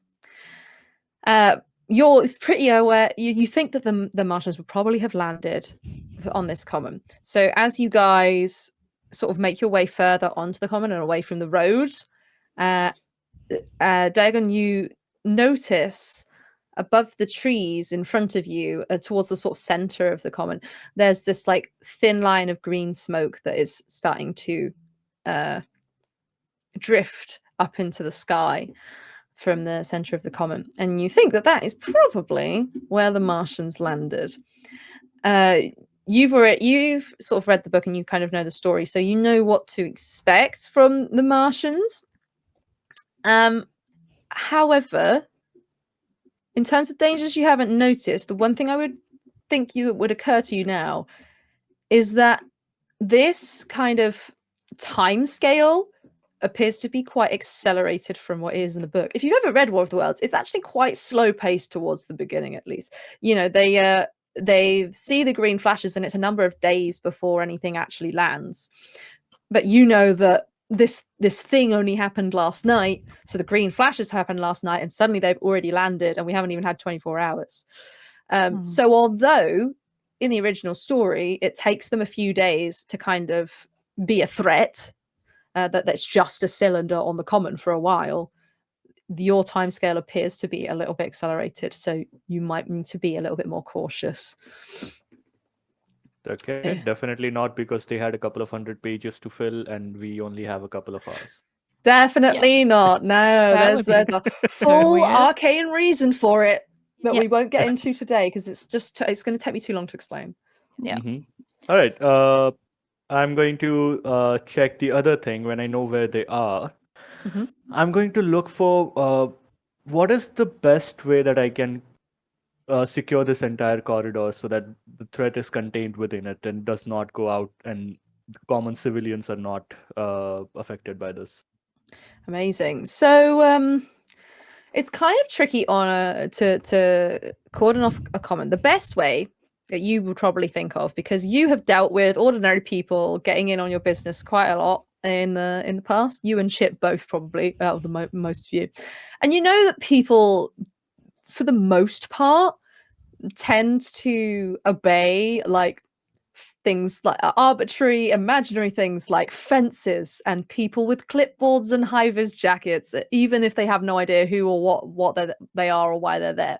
So if you could find a way to kind of put a fence up or around the perimeter and literally just put a sign or something that says do not enter, you would be able to um dissuade, that's not a word. Yes, it is. It is, yeah, Is it it? is. Dissuade Yeah. is. Dissuade. Oh, dissuade. Yeah, It's that's the what it opposite is. of In my brain, I was persuade. like disway, and I was like, that's not a word. Dissuade is what I was Oh. looking for. You'd be able to dissuade the vast majority of people. Of course, you couldn't, with that sort of approach, you wouldn't be able to guarantee that nobody came near, but you'd be able to dissuade most people. Yeah. Any other? Do you want to ask your last question now, or do you want to save it for later? I'll explain what I've learned so far to my colleagues, and then I'll suggest that we take a slow approach towards the Yeah. trees so that we can get a clear look at what we are dealing with. And It's while occurred we to me do that, before you carry on. It's actually just occurred to me that we are playing Monster of the Week, and therefore an option would be to set up some kind of magic ritual that would keep people out. That's also an option. And you, being a member of an ancient sect, probably have access to rituals like that, or you could find Yes. out where you could get one from. Definitely, I will do that.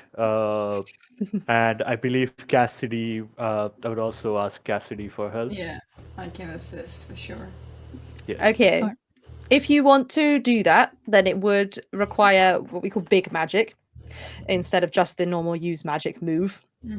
Essentially, it's going to take you time because you're going to have to go all the way around this big area you want to cordon off and like put like a line of salt or draw a line and make it into a circle essentially. And you're going to have to draw particular runes that maybe you would know or Cassidy might know from the Feywild or whatever the equivalent is in this universe. You'd have to go around, so the cost essentially is it's going to take you a long time to do this. Yeah, sure. So it's up to They you. also, I believe the SUV has an essentials kit from the agency. We might have some police tape, a caution Yeah. tape, and a couple of high-vis jackets and boards that say "Stay clear, keep out." So just Yeah. gonna, as we are going around doing the ritual, we might as well put the tape on and put up a couple of signs. Yeah, I that- think Chip and I can helm that Mhm. part of the thing. We've definitely got all of that in the trunk of the SUV. And I hand Cassidy some colored chalk for any ritual drawing they need to do. Colors chalk, yeah, Yeah. absolutely. Like pavement chalk. I feel like the ritual needs like certain symbols maybe, but then they draw on like extra meaningless symbols like heart and stars that don't mean Yeah. anything. It don't affect the ritual at all, but just to Yeah. make it look pretty. Yeah. Yeah.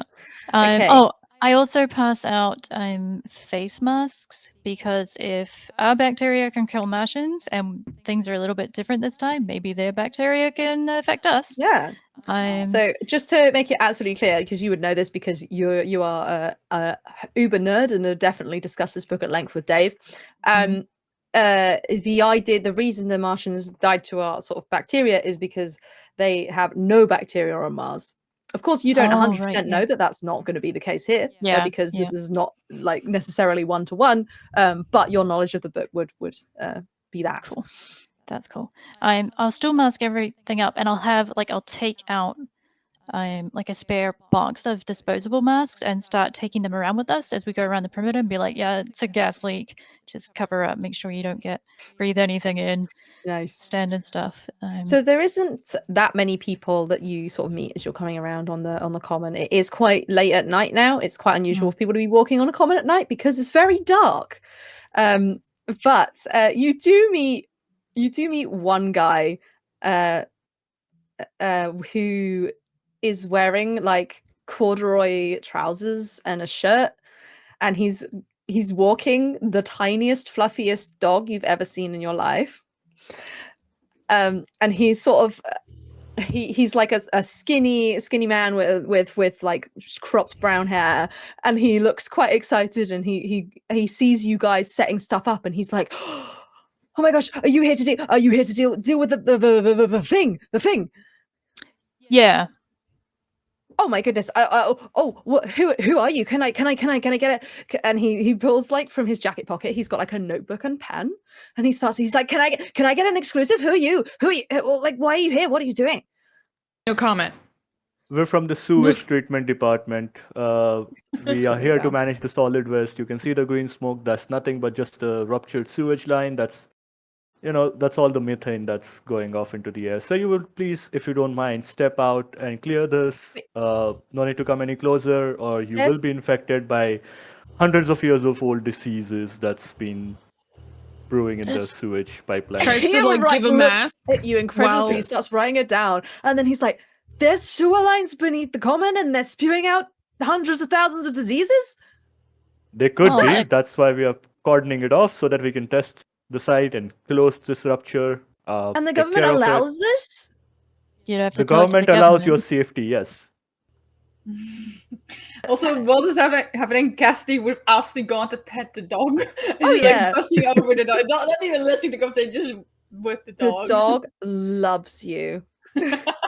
It tries to like jump up into your arms and give you a cuddle. Yeah, they'll take it and like cuddle and like, oh, you're so good, you're so cute, you're so soft. and as this man is like writing down and looking, so he's like, oh yeah, that's Princess, she loves her cuddles. And then he turns back and like frowns again at you, this Dagon, and like looks at what you're wearing, and he's like, are you really from the sewage works? Yes, we have a voluntary, job positions. I'm one of them. I was working at my other job. I just had to quickly come here to take care of this. And what's your other job? I am a Ren Fair enactor. I act as a medieval knight. Okay. He's like writing slower and slower as his like brow is furrowing deeper and deeper, and like into his nose, and he's just like, so you're here to cordon off this area because there's a gas leak of hundreds of thousands of diseases. There are houses just the other side of this common. Are they people going to be affected? Do I need to go and raise the alarm? Because I'll do it. I'll raise the alarm. No need to do that. It's just that, if you stay away from it, you won't come in contact with it. And it's sewage water and sewage gases. You could get diseases. It's not that you will get them, but if you get in touch with it, you might be exposing yourself to diseases that you're not immune to. So stay away. let the professionals take care of this. Okay, can you please roll manipulate someone for me? See if That you can would get be him to leave. that would be a charm, I guess. It is plus charm. Yes, I am not a very charming man. Amazing. That is a good one. It is a 9 minus 1, 8. Amazing. So it says they'll do it, but only if you do something for them right now to show that you mean it. If you ask too much, they'll tell you what, if anything, it would take for them to do it. So as he sort of frowns and you ask him to leave, and he looks at you and he goes, "I'm going to print this in the paper, right? Do you think you come by the offices tomorrow? Give me a proper interview that's not in the middle of the night?" Sure, I can come tomorrow with all the test results that back it. Amazing. And he writes down what you say. Fantastic. Should we say like 10 a.m.? Yeah, sure. I'll Amazing. be there. Yeah. Oh, thank you, sir. And he extends a hand out to shake your hand. I accidentally go into doing the sect handshake and then slowly do the actual handshake. He looks at you like slightly strangely and then like takes the dog on the lead and starts wandering off towards the houses. And as he's walking, he kind of keeps peeking, like looks at you guys over his shoulder, but he is leaving. Yeah. I I sort of- immediately text something on the phone that we need fake sewage test results immediately. Yeah. And I sort of lean into them and just go, it's like nod at the guy and be like, Henderson. What do you say, sorry? Henderson. Henderson? Henderson. Oh, Henderson. Mm. What? In what capacity? Is this just Chloe missing something here? Or I'm what are you trying to do? Henderson, a journalist from London, a character of War of the Worlds. Oh. So interestingly, he's not named in the although there is a journalist. Yeah, no, you're right. There's a different journalist. Yes, Henderson. Whereas like there's the main character is a writer, and I'm getting confused because in the musical version he's referred to as a journalist and he's never named. Although Right. Jeff Wayne decided to call him George Herbert because H.G. Wells' name was Herbert George. Oh, that's cute. But yes, no, I'm picking that up on him. And he looks at you strangely because that's not his name, I'm afraid. Because I didn't think of that. That's all right. Can you guys tell we have ADHD? Yeah. Yeah. He just kind of looks at you strangely and is like, okay. Is that like a code word or something? No, that's sorry. my I was last talking name, to these sir. guys. Yeah. Yeah. that was Oh, my I last name, see. sir, please. He Yeah. writes down Henderson. Well, Yeah. see you in the morning then. Have a good night's sleep, sir. Come on, princess. Cassidy reluctantly lets Cassidy. go. Reluctantly puts the dog down. She's on a bright pink lead. Yeah, exactly. Yeah.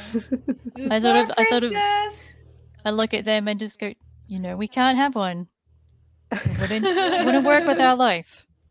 Wait, it can. You can just take the dog or a cat or a canary or a rabbit. Can we get a rabbit? I would like a rabbit. Rabbits are really high maintenance pets, Cassidy. But I tell you what, we can go down to the shelter this weekend after we've done all of this, and we can spend some time reading to them.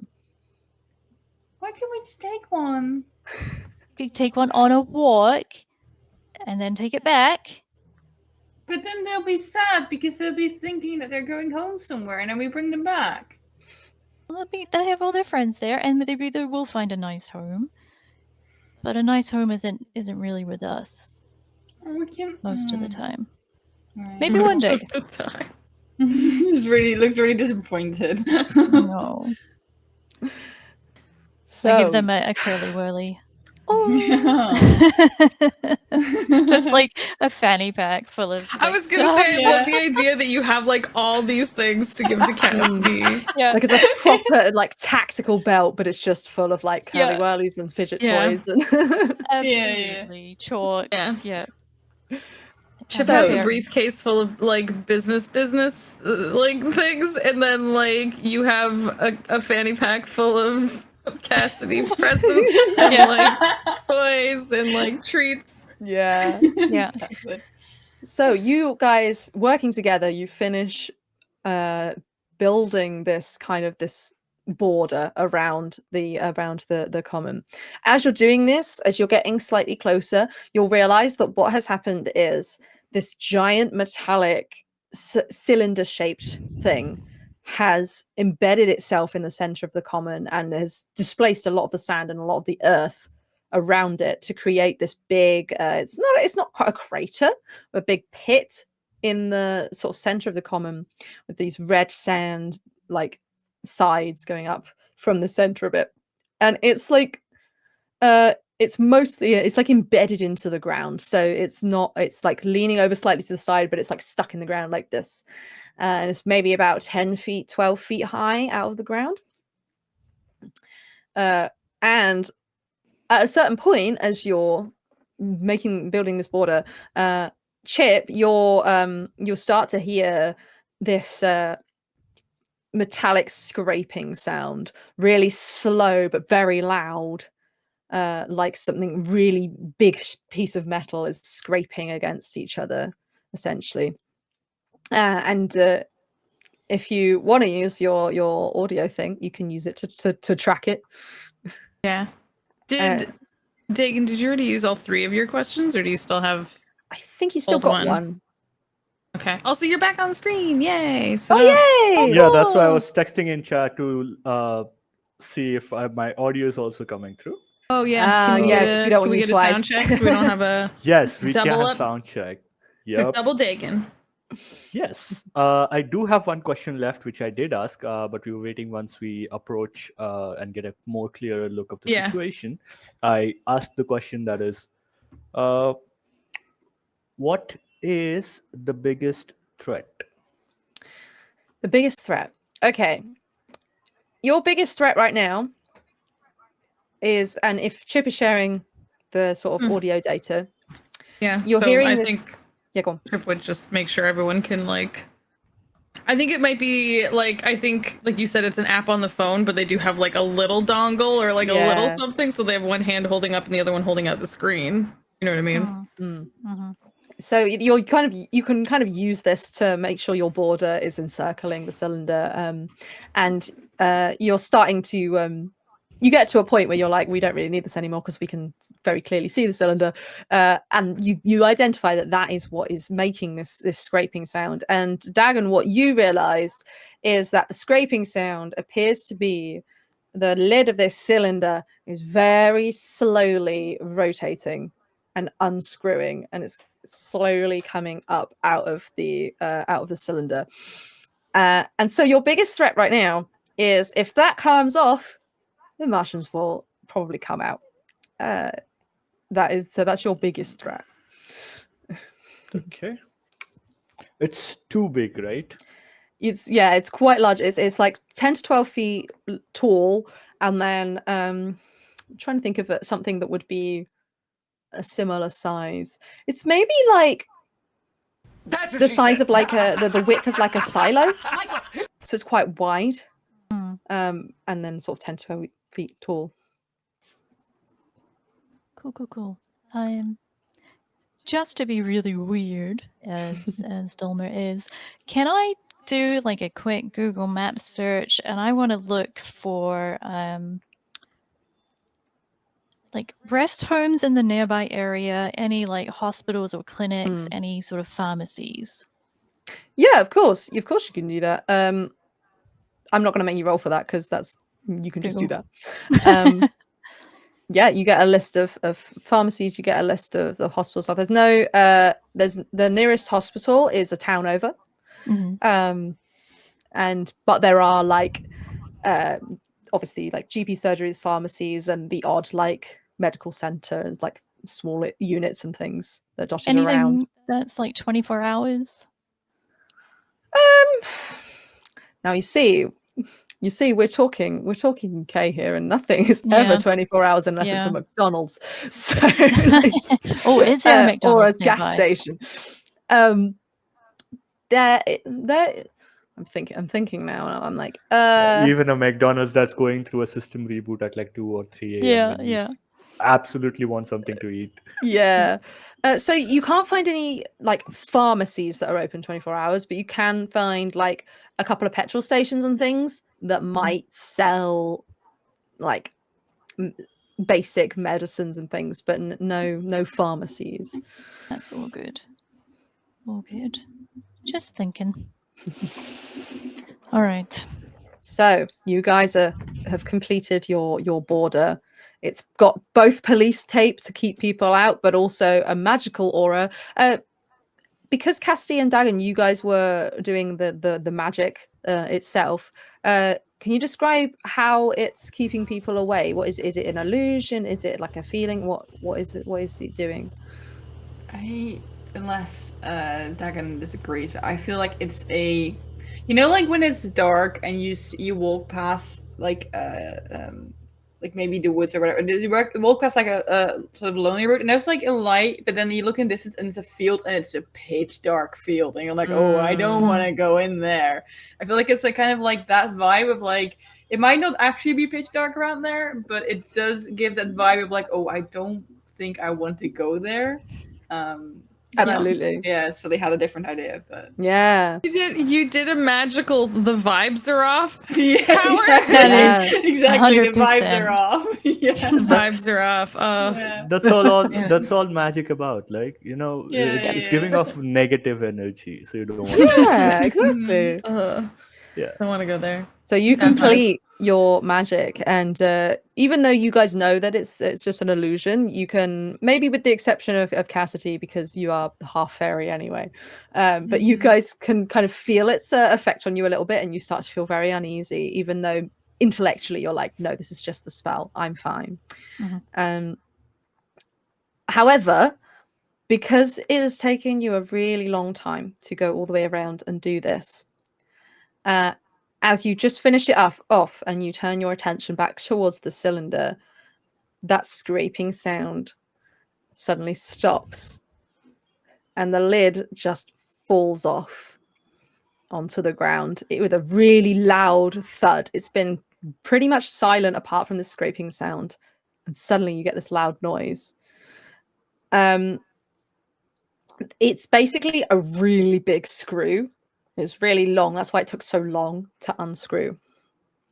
And as you're watching the cylinder from the edges of this pit, you see from the top of it slowly rising some kind of metallic bulbous body with giant green insect-like eyes that rises slowly out of the cylinder and starts to look around.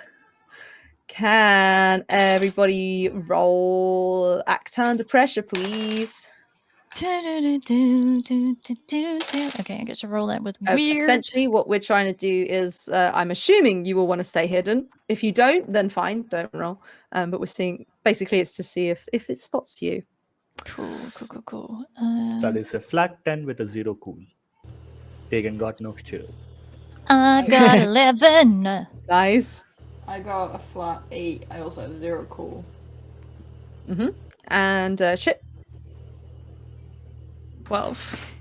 12, nice. Hell So yeah. that is 2 plus 12s, wasn't it? Do you get a plus 12 as well? Oh no, you got a 10. Plus 10. silly. So that's a full got 10. successful, I believe. And I got an 11. Cool. So yeah, so all of all of your character names just immediately went out of my head for some reason. Dagon, Chip, and Dulma, you guys immediately like duck down behind a bush, and you're like immediately you're hidden. You know you haven't been spotted. You're one with the night. Chip in particular, you may choose to do that and something extra if you would like, or you can choose to do what you wanted, so sneaking and hiding to absolute perfection.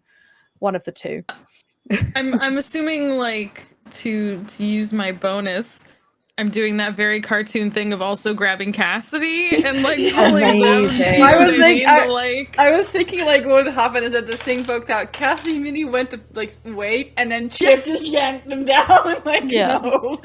I will allow that. If Cassidy had failed, I wouldn't have allowed that, but I will allow it because Yeah. they only got an 8. Yeah, because you've probably done really well there, because I love Act Under Pressure, because 7 to 9 says the keeper's going to give you a worse outcome, hard choice, or price to pay. Oh, which would have been fun. However, you've managed to pull down Cassidy with you. So Cassidy, you are now also hidden. So you see this sort of head, eyes essentially, start to look around and around the cylinder at different places. But it doesn't appear to have spotted you yet. Is there anything you'd like to do? Can I maybe? Oh, sorry. Go ahead. No, immediately send out a broadcast message to the sect saying, first contact, need reinforcements. So you've got like a little like video or a little picture or whatever. You're like, send reinforcements now. Yeah, and it's very a very conspiracy video format with like it's very grainy and blurry and also shaky. It's like the It's got- shitty night mode on a phone where you're just like, Yeah. it's like supposed to be really sharp, but it's like you can't really see much. And it's Yeah. got like the time in, but it's set to like Yeah. 2014 still. Yeah. So you specifically said you wanted to ask for reinforcements. Do you have like a move that's like Chips for dealing with your sect, or is it a sort of basic move that we'll have to get you to do? No, it's just something related to the first move that we did at the starting. Okay. In a good standing. So I rolled, and I believe that was a success. So they Yeah, you got a get mixed some success. info and help too. Yeah. Yeah. So they'll definitely agree to send reinforcements because you're doing what they asked. They're sending you information. You're sending them information even. Yeah. So you get some agreement that they're sending reinforcements. However, of course, as you know, that's going to take them a little bit of time to get here. So you're on your own for now. Mm-hmm. Cassidy, what was it you wanted to do? So Cassidy would want to, because it's currently trying to scan, and they would want it to not look in their direction. So would like to use magic to sort of create a noise behind on the other side. Amazing. If that's okay to do. Yeah, you can do that, absolutely. Also, I'll roll. I think I have to roll. It's not. Plus weird. Yeah. That's nice. That's 9 plus 3, so that's 12. 12. Nice. So there is like a list of effects that you can do with magic. I'm a little bit hand wavy on them. Okay. And like, because one of them is just do one thing that is beyond human limitations, and I'm like, that kind of means a lot of things. Yeah. But I think what you're asking is not too hard. So Yeah. absolutely, I'll let you have that as your effect. You got a plus 12, which means that you can also have an added benefit, but it does say the keeper will offer you, not that you get to choose. So Okay. I'm going to say that not only can you make this work, you can make a like a sound to distract the mushroom. What you can actually do is interfere with the mechanisms of this metallic creature, and so once it looks towards your distraction, you can for a time literally hold it in place, Okay. so that it cannot look in a different direction.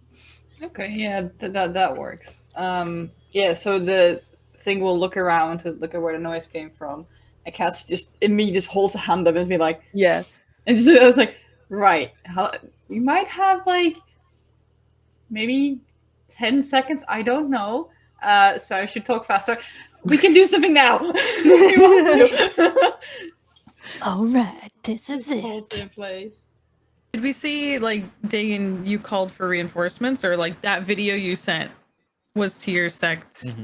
Mm-hmm. Do we know there's a good possibility of getting help from that, or? Yeah, but I would also suggest that we share the same evidence with the Yeah, agency okay. as well. I think for Chip, it's literally sending a code. There's a code for everything. You Yeah. know what I mean? Like Mhm. it's code, and there's one code that's like, for YouTube. like you did like first contact. You know what I mean? And then there's another code that's like whether you do or don't need help, and it's like medium threat right now. Send stuff, but like stay prepared. You know what I mean? Yeah. Like that kind of Mm. jazz. So but you've got your since- deal with the agency move, haven't you, for this sort of thing? Oh yeah, I do. So if we do that one again. Okay, let's roll it. Let's Meanwhile, see. Delmer is taking a selfie and sending it to Dave. Oh my god. You get doing, like the so peace many heart sign. reactions. Yeah. I don't have anything to take into this, right? It's just not Dave currently. reacting and reacting hearts. Yeah. Oh, I Mm. failed. lockout That or was something. a 6. There's no signal here. There's no. Oh no! Yeah, I think that's exactly what it is, because you are in the middle of a common. There's no signal there for you, at least. You're on a worse mobile network than Dagon was. Yeah. And you Yeah. can't Dagon just manage to says, get "Oh anything. no," and then in his head he's just going, "Oh, agency won't be interfering this time in sex work." But Um, I've got a satellite connection, so Dave's getting all of this, but not the agency. Oh yeah, Dom was fine, Dagon's fine, but not Chip. Chip's still on like several generations old, like phone wise. Like Still on it 2G. can do most of the things, but it's like they have bits and tools for so many things, but that's still like fairly old. So it's like old, like it's got like the load, like a loading bar, like sending, Yeah. sending, Oh, but no. it's not going. You know what I mean? It's like get through. Mm. Yeah, but it's funny. It's funny how the sect is pretty ancient, so the Oh. vibes are very ancient, but the tech is high tech. And Yeah. the agency, which is like pretty new, still has like old tech. The Yeah. difference Oh, is yeah. the And we'll- agency is funded by the UK government. That's what Enough said. I was gonna say. The agency is like doesn't have ancient wealth. Yeah. Doesn't have the same The kind of agency- resources. Let's face it, you are in a sect in Britain, which probably means that the heads of your sect came from landed gentry. So, yeah. So the resources are quite substantially different. Like, Yeah. I was gonna say, since Cassidy told us that they're holding the like thing in place, and like we have like we're in quick time. Chip might be like, all right, plan 1 distraction, or wait, plan A distraction, plan B, because we know like help is coming from Dagon, right? So plan A distraction, plan B cold, because we've got the cold that could like try and chuck into the hole. So you're about, I'm going to say 20 Too far to throw? 20, 30 feet away. So, like, you could attempt to throw. Be very Okay, so we might difficult. need to get closer. Yeah. Plan C into the hole. Oh. Well, I can walk I- through things. I can literally just walk through solid things. So I could just holding it like so I could take the thing and I can go in there. I don't know if that was gonna work. I didn't know you could do that, and that's incredible, and I love it. Incorporeal. Yeah, that's part of the face stuff. But can you hold it and do that? Good question. I haven't tested it, so I don't know. It's Okay, going to so depend the how plan high is, you roll. Yeah. if Mhm. Cassidy can walk We the cold can in, try that. and we do a Yeah, distraction we can try and not that. die. And Hmm.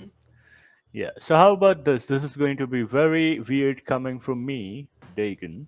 But how about we go and take the peaceful approach? Introduce ourselves, say that we come in peace, and see if they're going to be peaceful. If they're not going to be, then war it is. All right.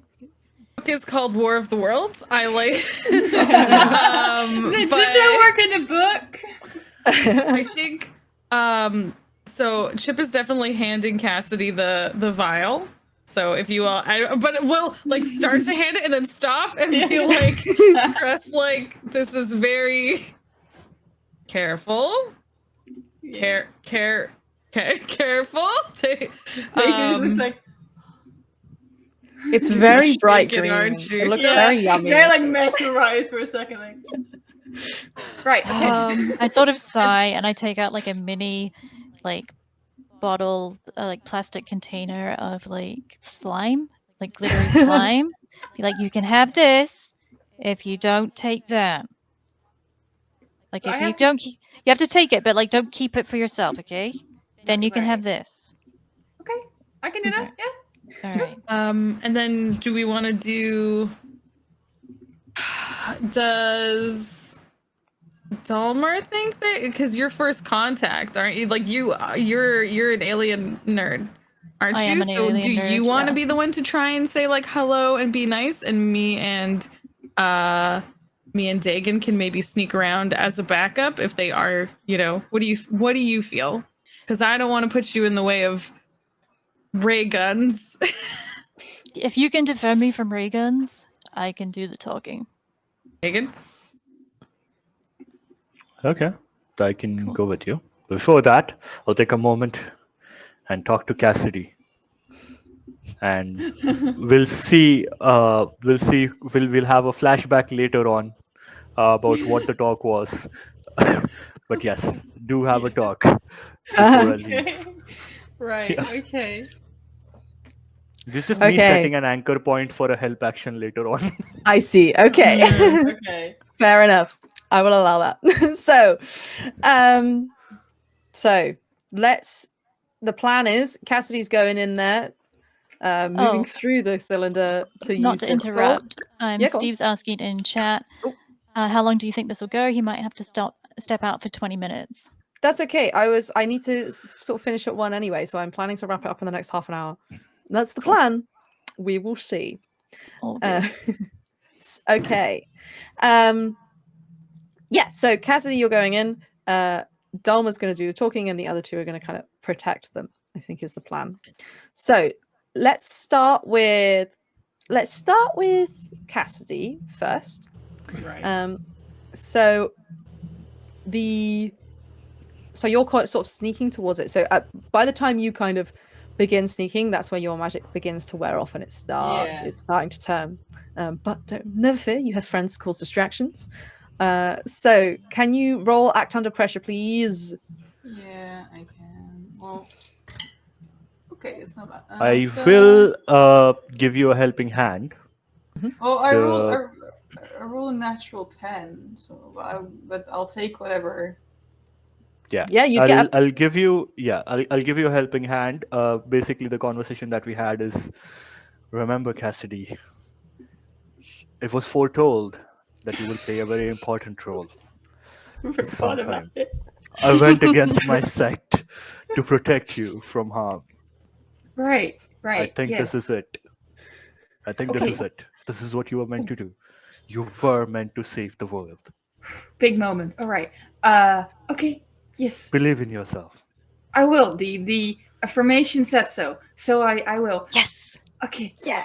That's my girl. So And Silly, you roll plus my cool. move, it's basically me helping out. And it is my move helping hand, which says when I successfully help out another hunter, they get a +2 instead of the usual +1. Amazing. So you have to Wow. roll. You don't get a 12 yet because you have to roll plus cool to see if you're able to help. Shall Okay. roll And how plus effective that is.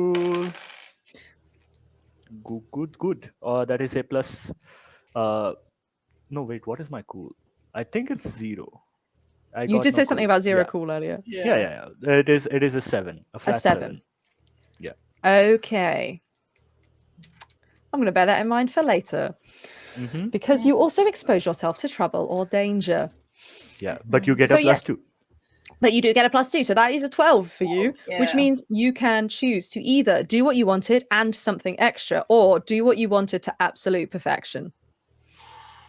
Ooh, that's a good one. So is this roll? It's just for me sneaking up or sneaking up and going in? Sneaking up and going in, both of them at once. Okay. Otherwise, we'll just be rolling dice after each other for no reason. So, okay.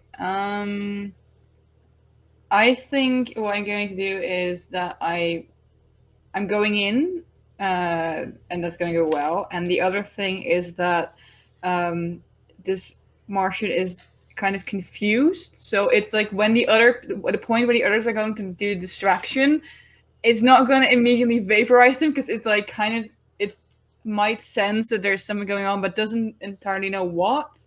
And Okay. therefore doesn't immediately attack. Is So what you're distracting it from them, essentially. distracting. Yeah, they're distracting boring. it, and yeah, so we're both distracting to confuse it. So it's gonna get confused and might not attack immediately. Is what my other thing is going to be. Okie dokie. Okay, so you sneak up with this vial and you manage you place your hand on the True, yeah. cylinder and you melt through the metal and inside of it. It's a very weird experience because you've moved through solid objects before. That's something that you can just do. And you move through into this cylinder and it's very cramped in there.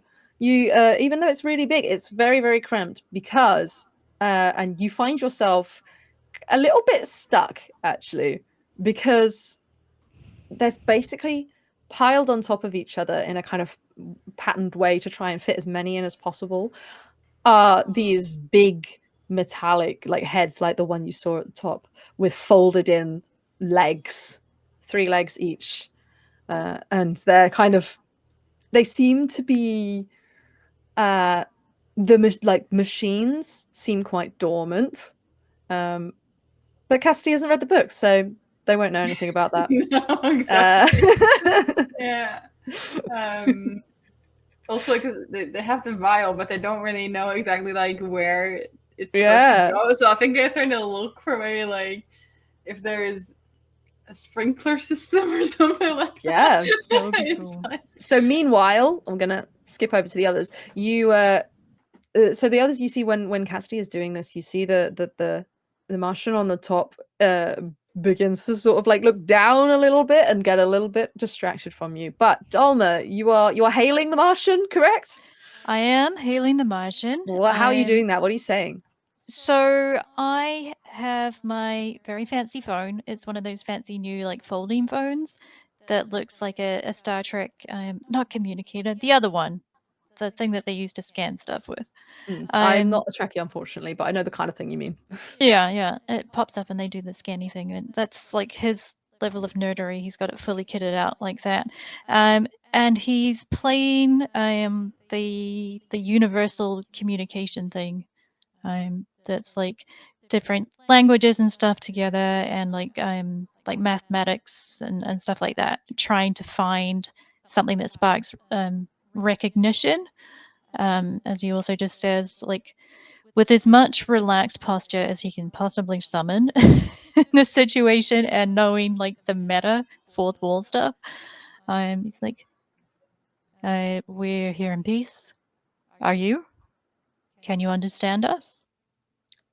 Okay. I'm gonna ask all of you, the 3 of you, to roll act under pressure, not manipulate someone, because specifically in this game, monsters cannot be manipulated unless you have a specific move for that. They can be reasoned with if they speak English, unfortunately. Or the language you're speaking, of course. Unfortunately, these aliens do not speak English. So instead, I want you all to roll act under pressure.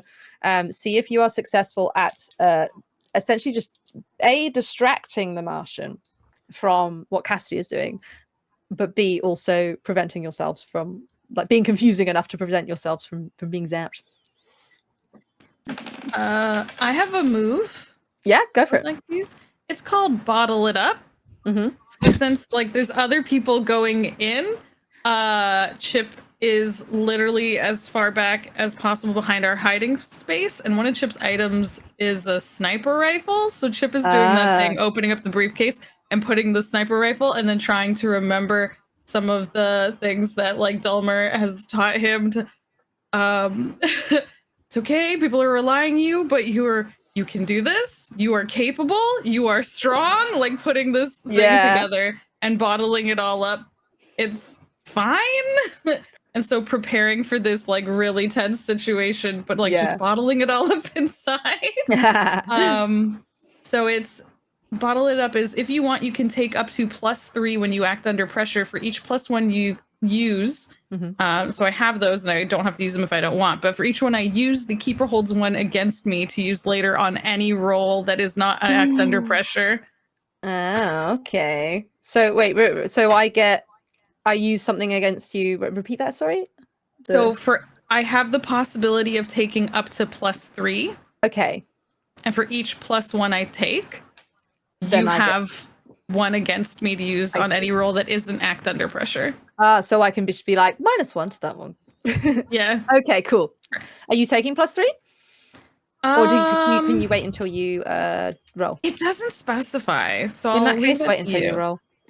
Okay. I rolled an 8. I'm going to Okay. use a luck Oh to yes, change I it to a completely 12. forgot about your luck. Yes, don't forget you all have luck. Yeah, I am. So that also triggers my first encounter. Okay. What does that do? So when you spend luck, your first encounter comes up in play. It could be a flashback, new occurrence, or related event. Okay. So I'll let you decide which Okay. it is. Okay.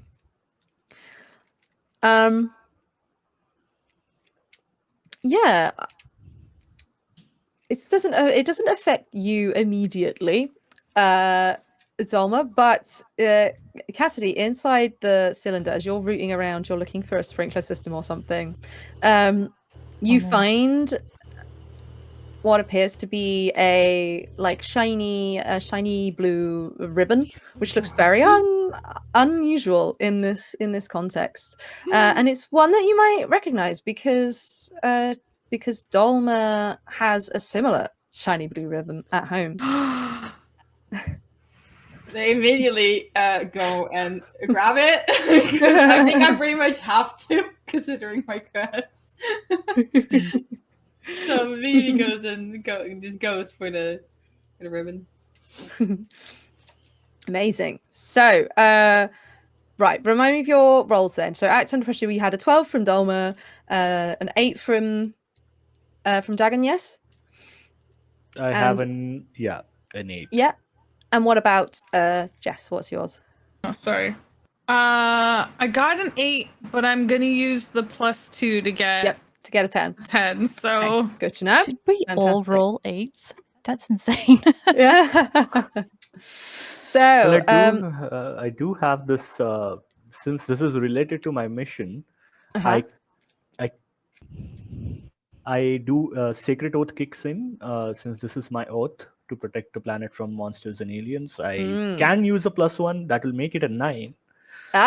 It's the 9. Still a mixed success though, unfortunately. Yeah, I can spend the luck to make that a 10. Up to you, but you take what you can get. Yeah, I'll do that. Oh, okay. When you spend luck, something goes wrong for your sect, an ill-advised project or a disaster operation. All of their NFTs just got like wiped out. So Dagon, the fun thing with this is that yes, you can use the luck and you can use 12, and it's a 12. Fantastic. You're distracting this Martian quite well. It's looking quite confused. It keeps moving between you and the thing. And it does, you notice it's got a kind of long metallic protrusion on its head that it raises. It looks very gun-like, but it does not appear to have fired yet.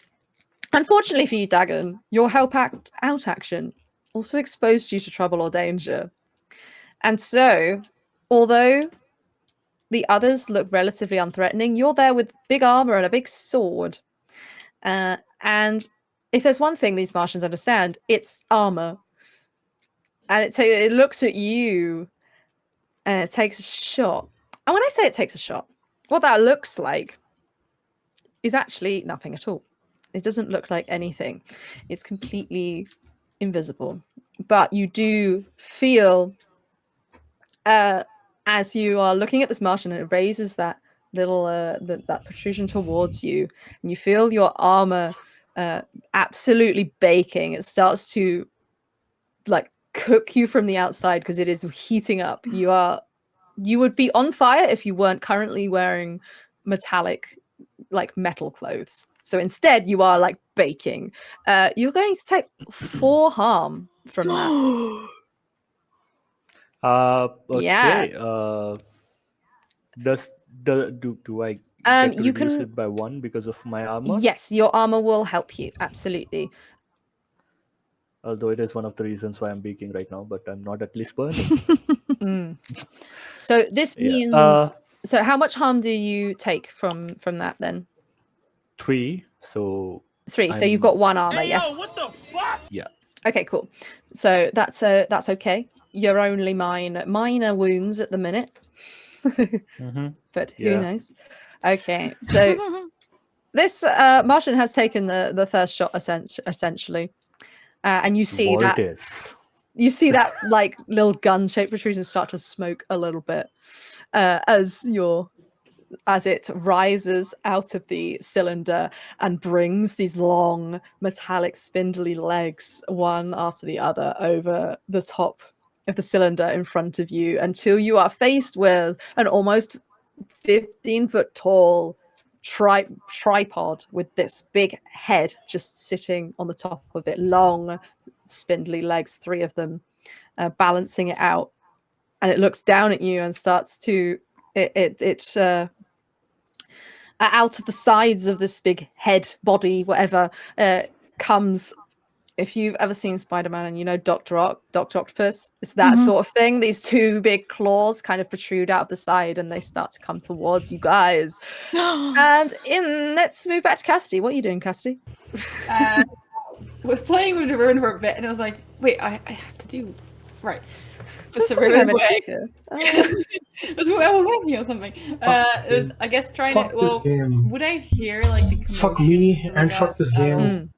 Fuck, You fuck would definitely everything. hear what's going on. Yes, you this is can. In fact, it's bullshit. quite loud for you in here because everything is made of metal and it's all echoing. So you can hear the creaks as the tripod leaves the cylinder. I think they would like go back to only poke their head out of the thing. You should see on the side of the head like that. It's like, oh shit, and this goes back in. Do I have any idea that the things that are dormant here are like the other one? Yeah, the heads that you see are basically identical to the one that you saw at the top, so you can safely Right. assume that they are dormant at the minute.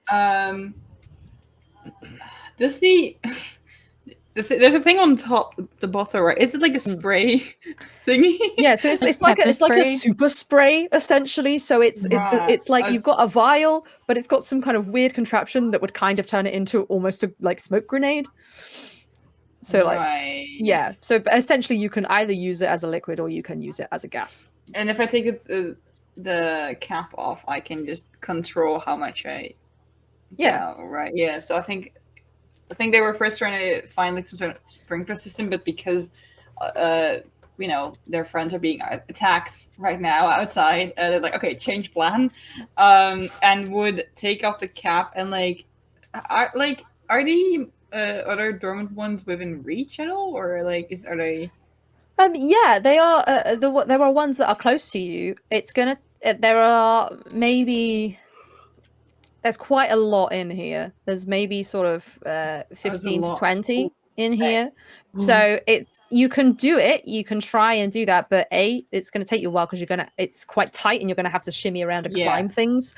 And B, of course, you don't know if any of that's going to wake any of them up. Right. I think what they would do instead is can I say it?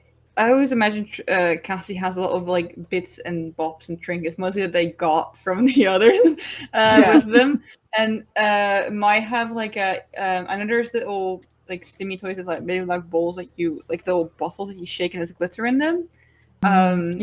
What I want to do is empty that one out, pour like a little bit of the stuff in it, close it up, and then use the rest as a grenade inside. So there's a little bit left in the little. Oh, fantastic. Well done. Nice. Yeah, okay. Absolutely, you can do that. Yeah, so we'd have a little bit left for the big one, and then the rest just do the grenade thing and yeet it like inside and leave.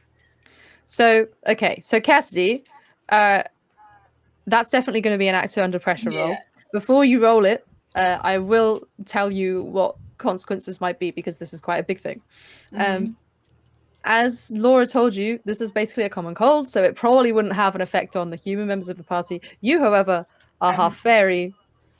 So if you fail on this roll, then this common cold is going to have an adverse effect on you as well. They are masked. I don't. Yeah, I am masked. That's true. And also, Yes, you are masked. In fact, yeah. I think the mask. Yeah, we'll see. I think that I'll allow you. I'll say that a mild success is 6 and up instead of 7 because of the mask. Let's go with that. That is once again natural for 10. So Yes! Yeah! I don't have anything to add. So Masking saves lives. It would There have you been go. fine anyway, but still. yeah. You do exactly what you set out to do. Do you want to describe how Cassidy does this? Yeah, so the Cassidy takes a second and then pulls out from the many, like, they wearing a skirt, but their skirt has pockets because they like the feeling of skirts, and then they were annoyed that they don't have pockets, so they made them made pockets on their own skirt. So they got pockets and then pull out stuff and then have the little glitter vial essentially, and just pours out the glitter all over the thing. Puts a little bit of the like very precise like liquid in it, close up, and then just puts the cap back on and is like, right, okay. Presses it. Like, is it do? Alright, I'll just leave it and just yeets it inside, and then just goes through the wall outside and just kind of like listens to see if it does anything. Because if it doesn't, then they have to go back in and try again. Yeah. So yeah, you start listening, and you begin to hear this like tiny hissing of the gas as it spreads through, and you turn and you see your friends being attacked by this tripod, but you actually again manage to distract the tripod a little bit because after a few seconds you suddenly start to hear this horrible cry echoing out from the top of the cylinder. It's like kind of cry, and it's like that or multiple on top of each other, as you can assume the Martians inside are dying a horrible death. Yeah. And the Martian that's facing the rest of you down looks quite I mean, I say looks quite perturbed at this, but it's also just like a metal face, so it does kind of turn around and is distracted, which I'll let you guys use as an advantage for you guys. If there's anything you want to do to deal with this Martian that's left. Sure. Nice. Yes. I look at Chip and I give that nod that you know what to do. And you know those action movies and animes where two people are fighting back to back and then getting team combo moves in. With that, I would just give Chip a nod, put my sword on the ground for them to step on it and jump up, to get a high, get a high point Angle. to attack. Yeah. And at the same time as they jump, I'll push the sword up to give them a bit of a boost. Yep. And then I'll swing my sword at one of the legs. Tripod. Yeah, awesome. Since we are in fact we're like fight buddies. This is something we do. So we literally probably like plan this exact moment, and now you get to use it. Yeah, we never get to actually do. Well, I mean, sometimes, but like there's definitely a lot more moves we practice and plan than you get to actually do. So also, I think it's probably quite unusual that you guys are facing down a threat this large. You're usually fighting like people-sized things or animal-sized things. Yeah. So I think like when we were scoping out, Chip had the like sniper rifle out with the scope and everything like that, but that's dropped and it's sitting behind the rock. Although like they quickly cover it up because obviously it's against regulation to leave out weapons, so they're like quickly like cover this, go into where Sir Dagon is. And then as Sir Dagon is I can give you my shotgun. Oh no, I was gonna say like shotgun. As you do the like lift on the sword, I said before that like Chip is actually very like they're under average in terms of slimness, but they look so big because they have so much inside their suit. And so from inside the suit, there's that's like, being thrown up, spin in the air while they're in the air, pull out from inside the jacket, the shotgun, so that while Dagon is going low, Chip is going high with the shotgun kind of down. Nice. Okay, so I'm gonna need firstly, I'm gonna need a help out roll. I suppose you're both kind of helping each other, aren't you? why don't you both roll help out to see if you can add bonuses to each other's kick some ass moves? How about that? So both Cool. plus cool first. 8. Mhm. An 8. Nice. That is a 9. But if we use Sacred Oath, it will become a 10. Boom. Okay, cool. So you got 8 and a 10, so that means that you both get +1. But Plus 2 for yep. plus 2 for Chip gets +2. because yeah, take the 9. But Chip, you're gonna be exposing yourself to trouble or danger. Oh, no. So roll that kick some ass. Oh, no. Cool. Do That it, I'm not do good it. at. Chip is not That I'm is feeling great. spicy, so Chip, you can have a -1 Oh, earlier. it's -2. Hang on. I rolled a 10. Uh, Oh boy. I rolled a 10. I have a +2 tough, so that's a 12. I also am using my old-fashioned weapon, so that is also, yeah. I think that is Okay. another. So that's a 13. Amazing. So we'll Thank deal God with you Chip in a did minute good. because that looks like it's going to be fun. But for Yeah. you get to pick. So you're going to inflict whatever harm your weapon does. You will also be attacked back, by the way, by the Martian. That's how Kick Some Ass works. However, you also get an enhanced effect. You can either completely hold the advantage and all hunters in the fight get +1 forward. That means +1 on the next roll. You suffer no harm at all. Your attack inflicts double the normal harm, or your attack drives the enemy away in a rout. I'll say double the harm because I already do Okay. double the harm. Oh my god, So you already do that's- double? You're not gonna just like double. one. It's like a no, not double. It's like okay. So the sword does 3 harm, Yep. and I get to add another harm because it's an old-fashioned weapon, and I'm good at Okay. ancient fighting arts. So you're gonna do 8 harm. So that's a 4, and I can double it to an 8. That's incredible. My gosh. I was like, when you got 4 harm before, I'm like, oh my god, this is so hard. And then you've just. You know what, Chloe? This is payback. Yeah. That's wild. I didn't know a player could do that much in one hit. Yeah, neither did I. I am good with ancient. I'm trained in ancient. Yeah, he's doing fighting exactly arts. what he's meant to do. So you, you do manage to take out one of the legs of this Martian, and it crashes to the ground. Those claws are still going at it though, and it does still take a swipe at you with one of the claws, and you take 2 harm from its scratching across your. Just managed to embedding itself in the areas between your armor. Cool. I reduced that by obviously, 1 because of your my armor? armor, and I'm currently at 4 harm. Okay, that means you have I sort of am minor dying. wounds now. Yes. Oh. So that means that, well, serious wounds even. Your wounds are going to get worse unless they are treated. So you are now unstable. Okay. Chip, what did you roll? So, fun story, fun times. So, good news, everyone. Good news, everyone. Chip has a -1 to tough. They're not, they're not the biggest, they're not the strongest. They're much more tactical. And then on top of that, I had a -1 going in, and then I rolled 2 1s. So I got to -2 equals a big fat goose egg. I got 0. Oh, Chip. Oh, Chip. Oh, 0. This is bad. So, the way this works on a fail. You threw me up and I knocked back down. It doesn't actually say what happens on a fail. On a super failure? It just means that you don't do it.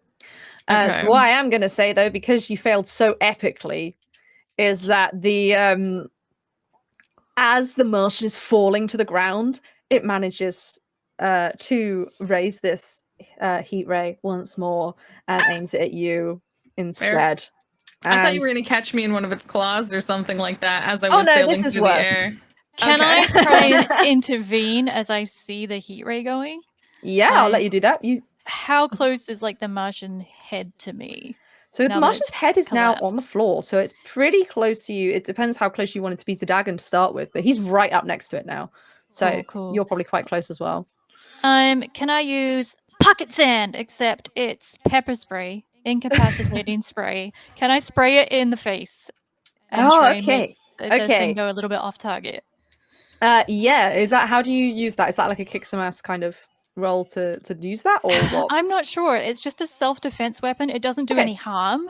So Okay. I would say maybe it's more a protect somebody or a help out action. Yes, I think maybe if you're specifically trying to protect trying- Chip here, so Yeah, I'm wanting protect to someone. not. I see that gun turning around, and I'm like, Yeah. don't do it. Chip's fragile in so many ways. Yeah, you can absolutely roll protect someone for that. Yes. Okay. So you roll plus tough. Which is, I'm so good at tough. I'm. Oh, it's a 6. A 6. So Oh close. no. I will use a luck Oh, another one. for my buddy. As you aim this pepper spray at the Martian's head, and you manage to identify exactly where it is that you need to spray it, because it's very large in comparison to you. It's probably the size of a small car, the head itself. And but you find like the exact point where there's a tiny like hole or a crevice, and you manage, and you're like, oh, I'm going to put the pepper spray in there. However, as you do so, there's a small gust of wind, and Cassie, you had that ribbon in your hand. Yeah. Yeah. You were not expecting this wind, and it takes the ribbon out of your hand, and it dances in the air and floats all the way across over the head of the Martian, and it lands directly over your wrist, Dolma. And you recognize it because you and your sister used to have matching ribbons of these, and you still have yours. But of course, your sister was wearing hers when they disappeared. Cassie's going after it, obviously. It's sort of like I spray, and then I'm looking at Chip, and I'm looking at the gun, and then I see this ribbon just float into my vision, and everything just narrows to that. And I drop the pepper spray, and I'm going to grab the ribbon that's sitting on me, but I'm just holding off. I can't believe that I can touch it, and I've just sort of gone into a shutdown state. Okay, so Dom is in a great place. Mm-hmm. Psychological harm. Yep, it's all fine. It's all great. So, what would you like to do? You've nearly got this Martian dead. I will tell you that. I think Cassidy has the thing still sees Dolmar do something that doesn't look good, having a moment. Sees the other. I think. Oh, before you continue, one sec. The pepper spray incapacitates them, yeah? Yes, incapacitating spray. I'm irritating. So I'm going to say that means that the next person that attacks them will not take harm back. Cool. Yeah, I think Dagon is wounded. Is Chip wounded as well? No. In fact, yet. Chip. Yeah. Oh wait, you failed to protect the Chip, didn't you? No, but I used the luck to. But you used the luck, yes. So yeah, I would say I will negate that okay. damage. Yeah. So Cassie would go over, I guess, and if this Martian is sort of close to the ground, can I just go up to it and literally just throw it in its face? Is that what, the last little bit of the just eat it. yeah. Roll a. I mean, either your choice: act under pressure or kick some ass. I'll say for that. I'll do act. So tough or cool? Yeah, because I have a cool -1 in tough and then a 0 in cool. That is that's only a 6, but I'm gonna mark a luck. What does it mean when you mark a luck? So that I use luck, so to change the roll to 12, I think. Yes, I know the other two had things that come up. There's a luck special that you have, which kicks in when you use luck. Which I never addressed for you, Dagon. Oh, it's my brain. Right. Yes. Yeah. So my luck special is that my curse could become stronger, which is joy. So I'm triggered by joy. Okay. So Cassidy, when you've now got close to Dolma, who is looking at this ribbon, and you find yourself, you are so overjoyed that this ribbon has returned to its owner, and you realize that Dolma must be so ecstatic to have received back this ribbon, and you completely misread their facial expressions and their what's going on with them as pure and utter surprise and joy at having this item returned to them. Yeah. Uh, I will say, because I just read through the protect something thing, I do take the 3 harm that was Right. going to Chip, but I reduced it yes. to by 1. But Yes. it is like literally I'm taking like emotional damage. So, yeah, sadly for you, it was 4 harm. It was only 3 on Dagon because he has armor. So it's 3 harm total for you. 3. I was on Chip. It's on Chip, but you're taking the harm. I'm yeah, taking it. Cool. So yes. I'm taking 3 harm. Okay, cool. Yeah. As you would feel, and if you're wearing like any outer clothes or whatever, they're going to catch on fire because you've basically got this intense heat that's invisibly come towards you. Yeah, and I don't even notice. Yep. I'm like So most anyway, humans, I look at it, so it's like, oh good, it's fine. Anyway, back to Cassidy. You do, however, you see Dulma has found the exact point to spray that pepper spray, and you go, that's the point I need, and you chuck in the rest of that that poison that you have as you see if the Martian could stagger back, it would. Its other legs start to kind of flail a little bit, and the tentacle claws start to flail a little bit as it starts to emit that same cry that you heard earlier, and now appears to not be paying any attention to the rest of you as it's flailing about and crying, and slowly and gradually the flailing gets weaker and weaker. The cries get lessened and lessened until you have utter silence on the common once again. And Chelsea would be like, yeah, we did it! And he looks around like, guys!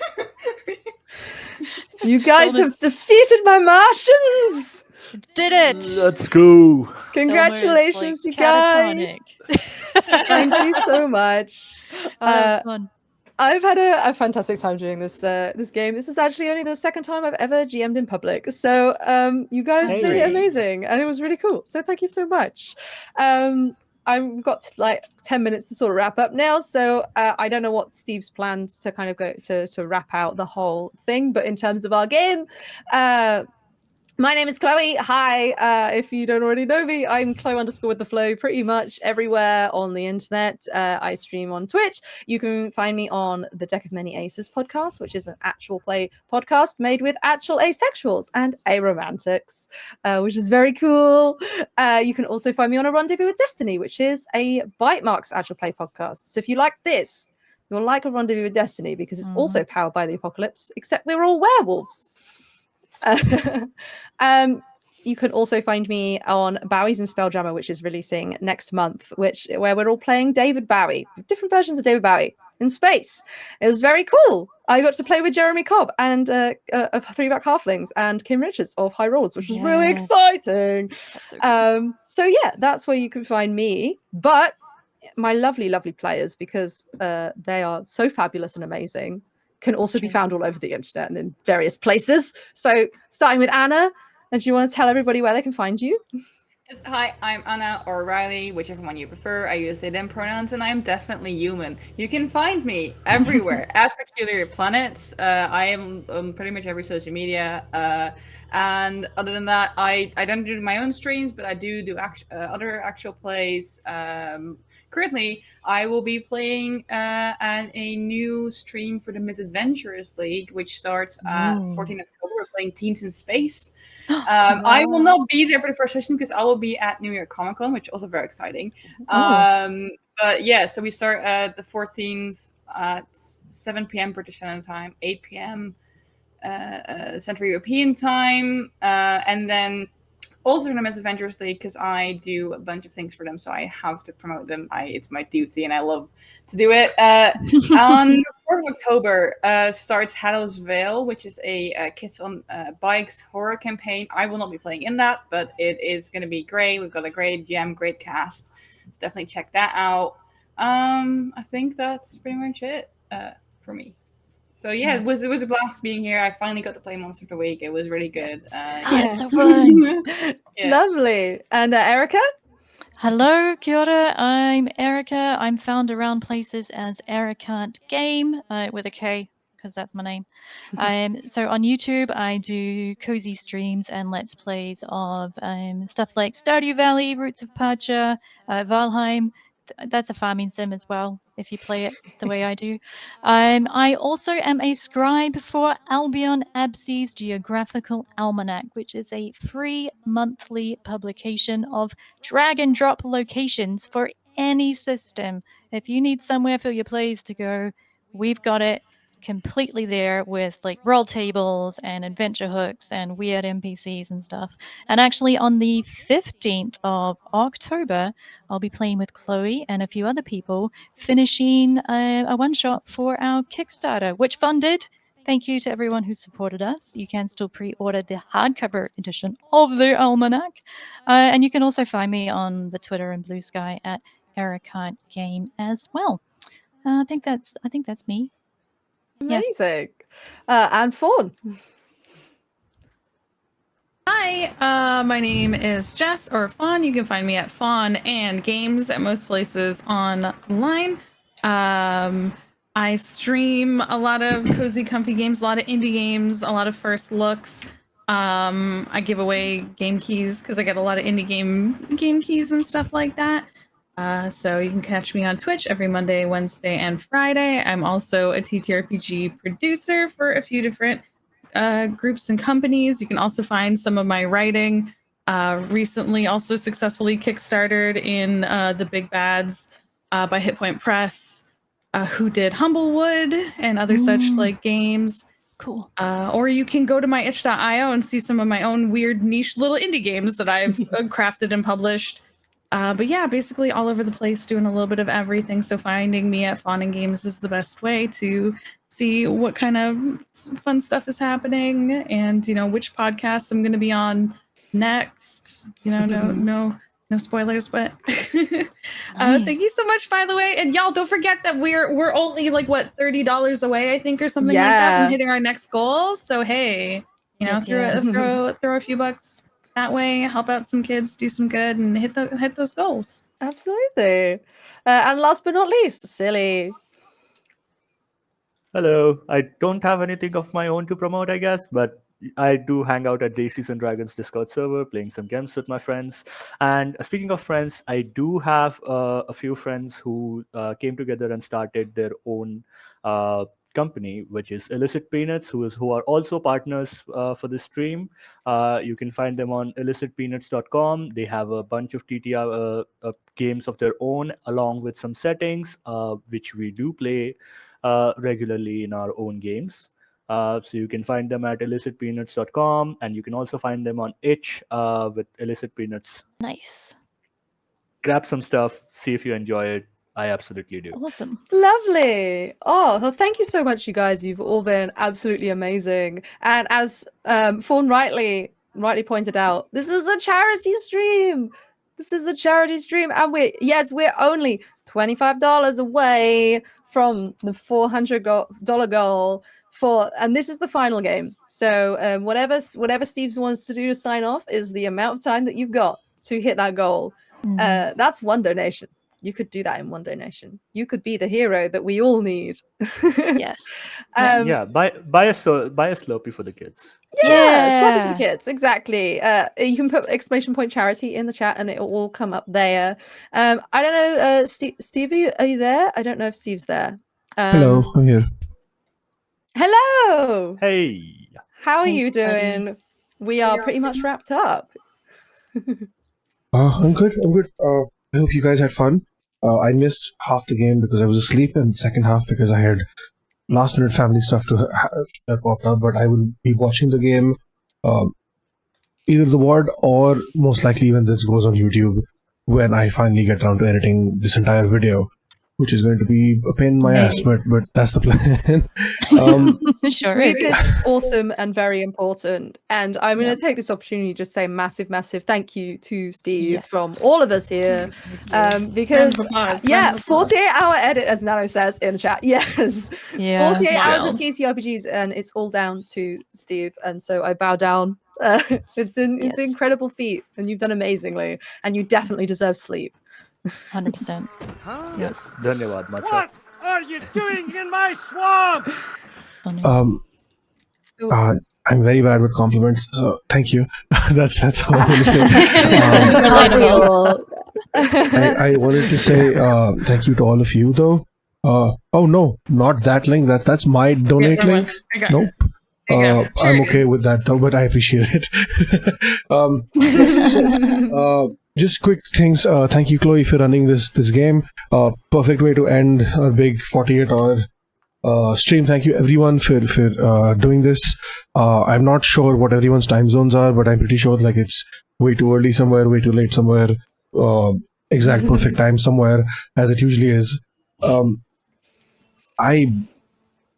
just so grateful that we could do this for the kids and that I actually pulled this off. So I'm very proud of that as well. You fucking nailed it.